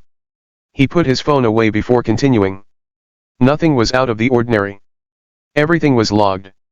I put the shutters into place and activated all the security. I retired to my upstairs apartment at about 9 p.m. and took a late supper. I worked until about 11 p.m. and then went to bed. Fu and I were the only ones on site overnight. I didn't see or hear anything unusual. An Asian woman descending the staircase carrying another sterling tray with a tea set. She was wearing a jade green cheongsam dress with a pink floral pattern. She was tall and her ebony hair was styled up into a cobra bun held up with chopsticks, an orchid, and $30 worth of hairspray. Very Texas of her. The dress really emphasized her broad shoulders and narrow waist. She walked down the stairs with the grace of a runway model, and I found that I couldn't take my eyes off of her as she descended. As the Asian assistant approached the table, Teddy and I stood. She ignored us and set the tray down in front of Mr. Palmerson and began to make tea. And this is Fu? I asked. If she had been here last night, we would need to talk to her too. Palmerson smiled. Yes, Agent. This is Fu Zhang. She's my personal assistant, bodyguard, and head of the security here at the Reliable Reliquary. I chuckled. That's quite a title, I hope you are paying her per job. Fu Zhang straightened, having finished with the tea. Her eyes sparked. Her iris was green bordering on yellow and her pupil was slit like a snake. I can assure you, Agent Renshaw, I am appropriately compensated. Her accent was British rather than Chinese. I hadn't told her my name. We'll want to speak with you when we finish with Mr. Palmerson. I met her steady gaze with one of my own. Of course, Agent. She turned without another word and headed back up the stairs, taking the same slow steady pace. Mr. Palmerson noisily slurped his tea and returned the cup to the saucer. As I was saying, Fu and I stayed overnight in our apartments. Neither of us heard or saw anything unusual. We opened as usual. During the morning inventory, we discovered 3 items missing. Where from? Teddy asked. 2 from the overnight vault, 1 from its secure display case. What about your employees? I asked. Were they all accounted for? Who has access to the safe? Who has keys to the store? The slow pace of the questioning was annoying me. Teddy placed a hand on my arm. Only Mr. Palmerson and Fu Zhang have keys to the store and access to the vaults. He looked at our host. Unless something has changed. Palmerson gave a slight shake of his head as he took another sip of tea. And I assume that the police forensics found nothing. Quite correct, Agent. An utter waste of time. Of course, we couldn't show them any of the magical security, but it hardly mattered. Fu can show you what we recorded and our inventory catalog. It was definitely the farfalla. Her card was in the till sitting on top of the petty cash. Mr. Palmerson slurped down the rest of his tea and stood up straight. For the first time, his voice took on a hard edge. Let me make things perfectly clear, gentlemen, I mean to have my things returned. It's of the utmost importance. If you cannot return my property, I will have no choice but to employ Fu in their recovery. If you'll remember, the last time that happened, things became rather unpleasant between myself and the Department of Homeland Security. I would like to avoid that conflict, but my items will be returned. He punctuated his last 3 words with taps of his cane. He had transformed from an ineffectual goof to a man I was certain could manage a criminal enterprise. And just as quickly, he was back to the boob. Please agents, if you would follow me. I'll take you up to the security office where you can speak with Fu and review what little evidence we have. He smiled his roomy smile and headed for the stairs. I mouthed what the fuck, to Teddy. He shook his head and we stood. Thing 2 was already coming over to collect our trays. I obediently followed Teddy and Mr. Palmerson up the creaking spiral staircase to the 2nd floor. This was getting stranger and stranger.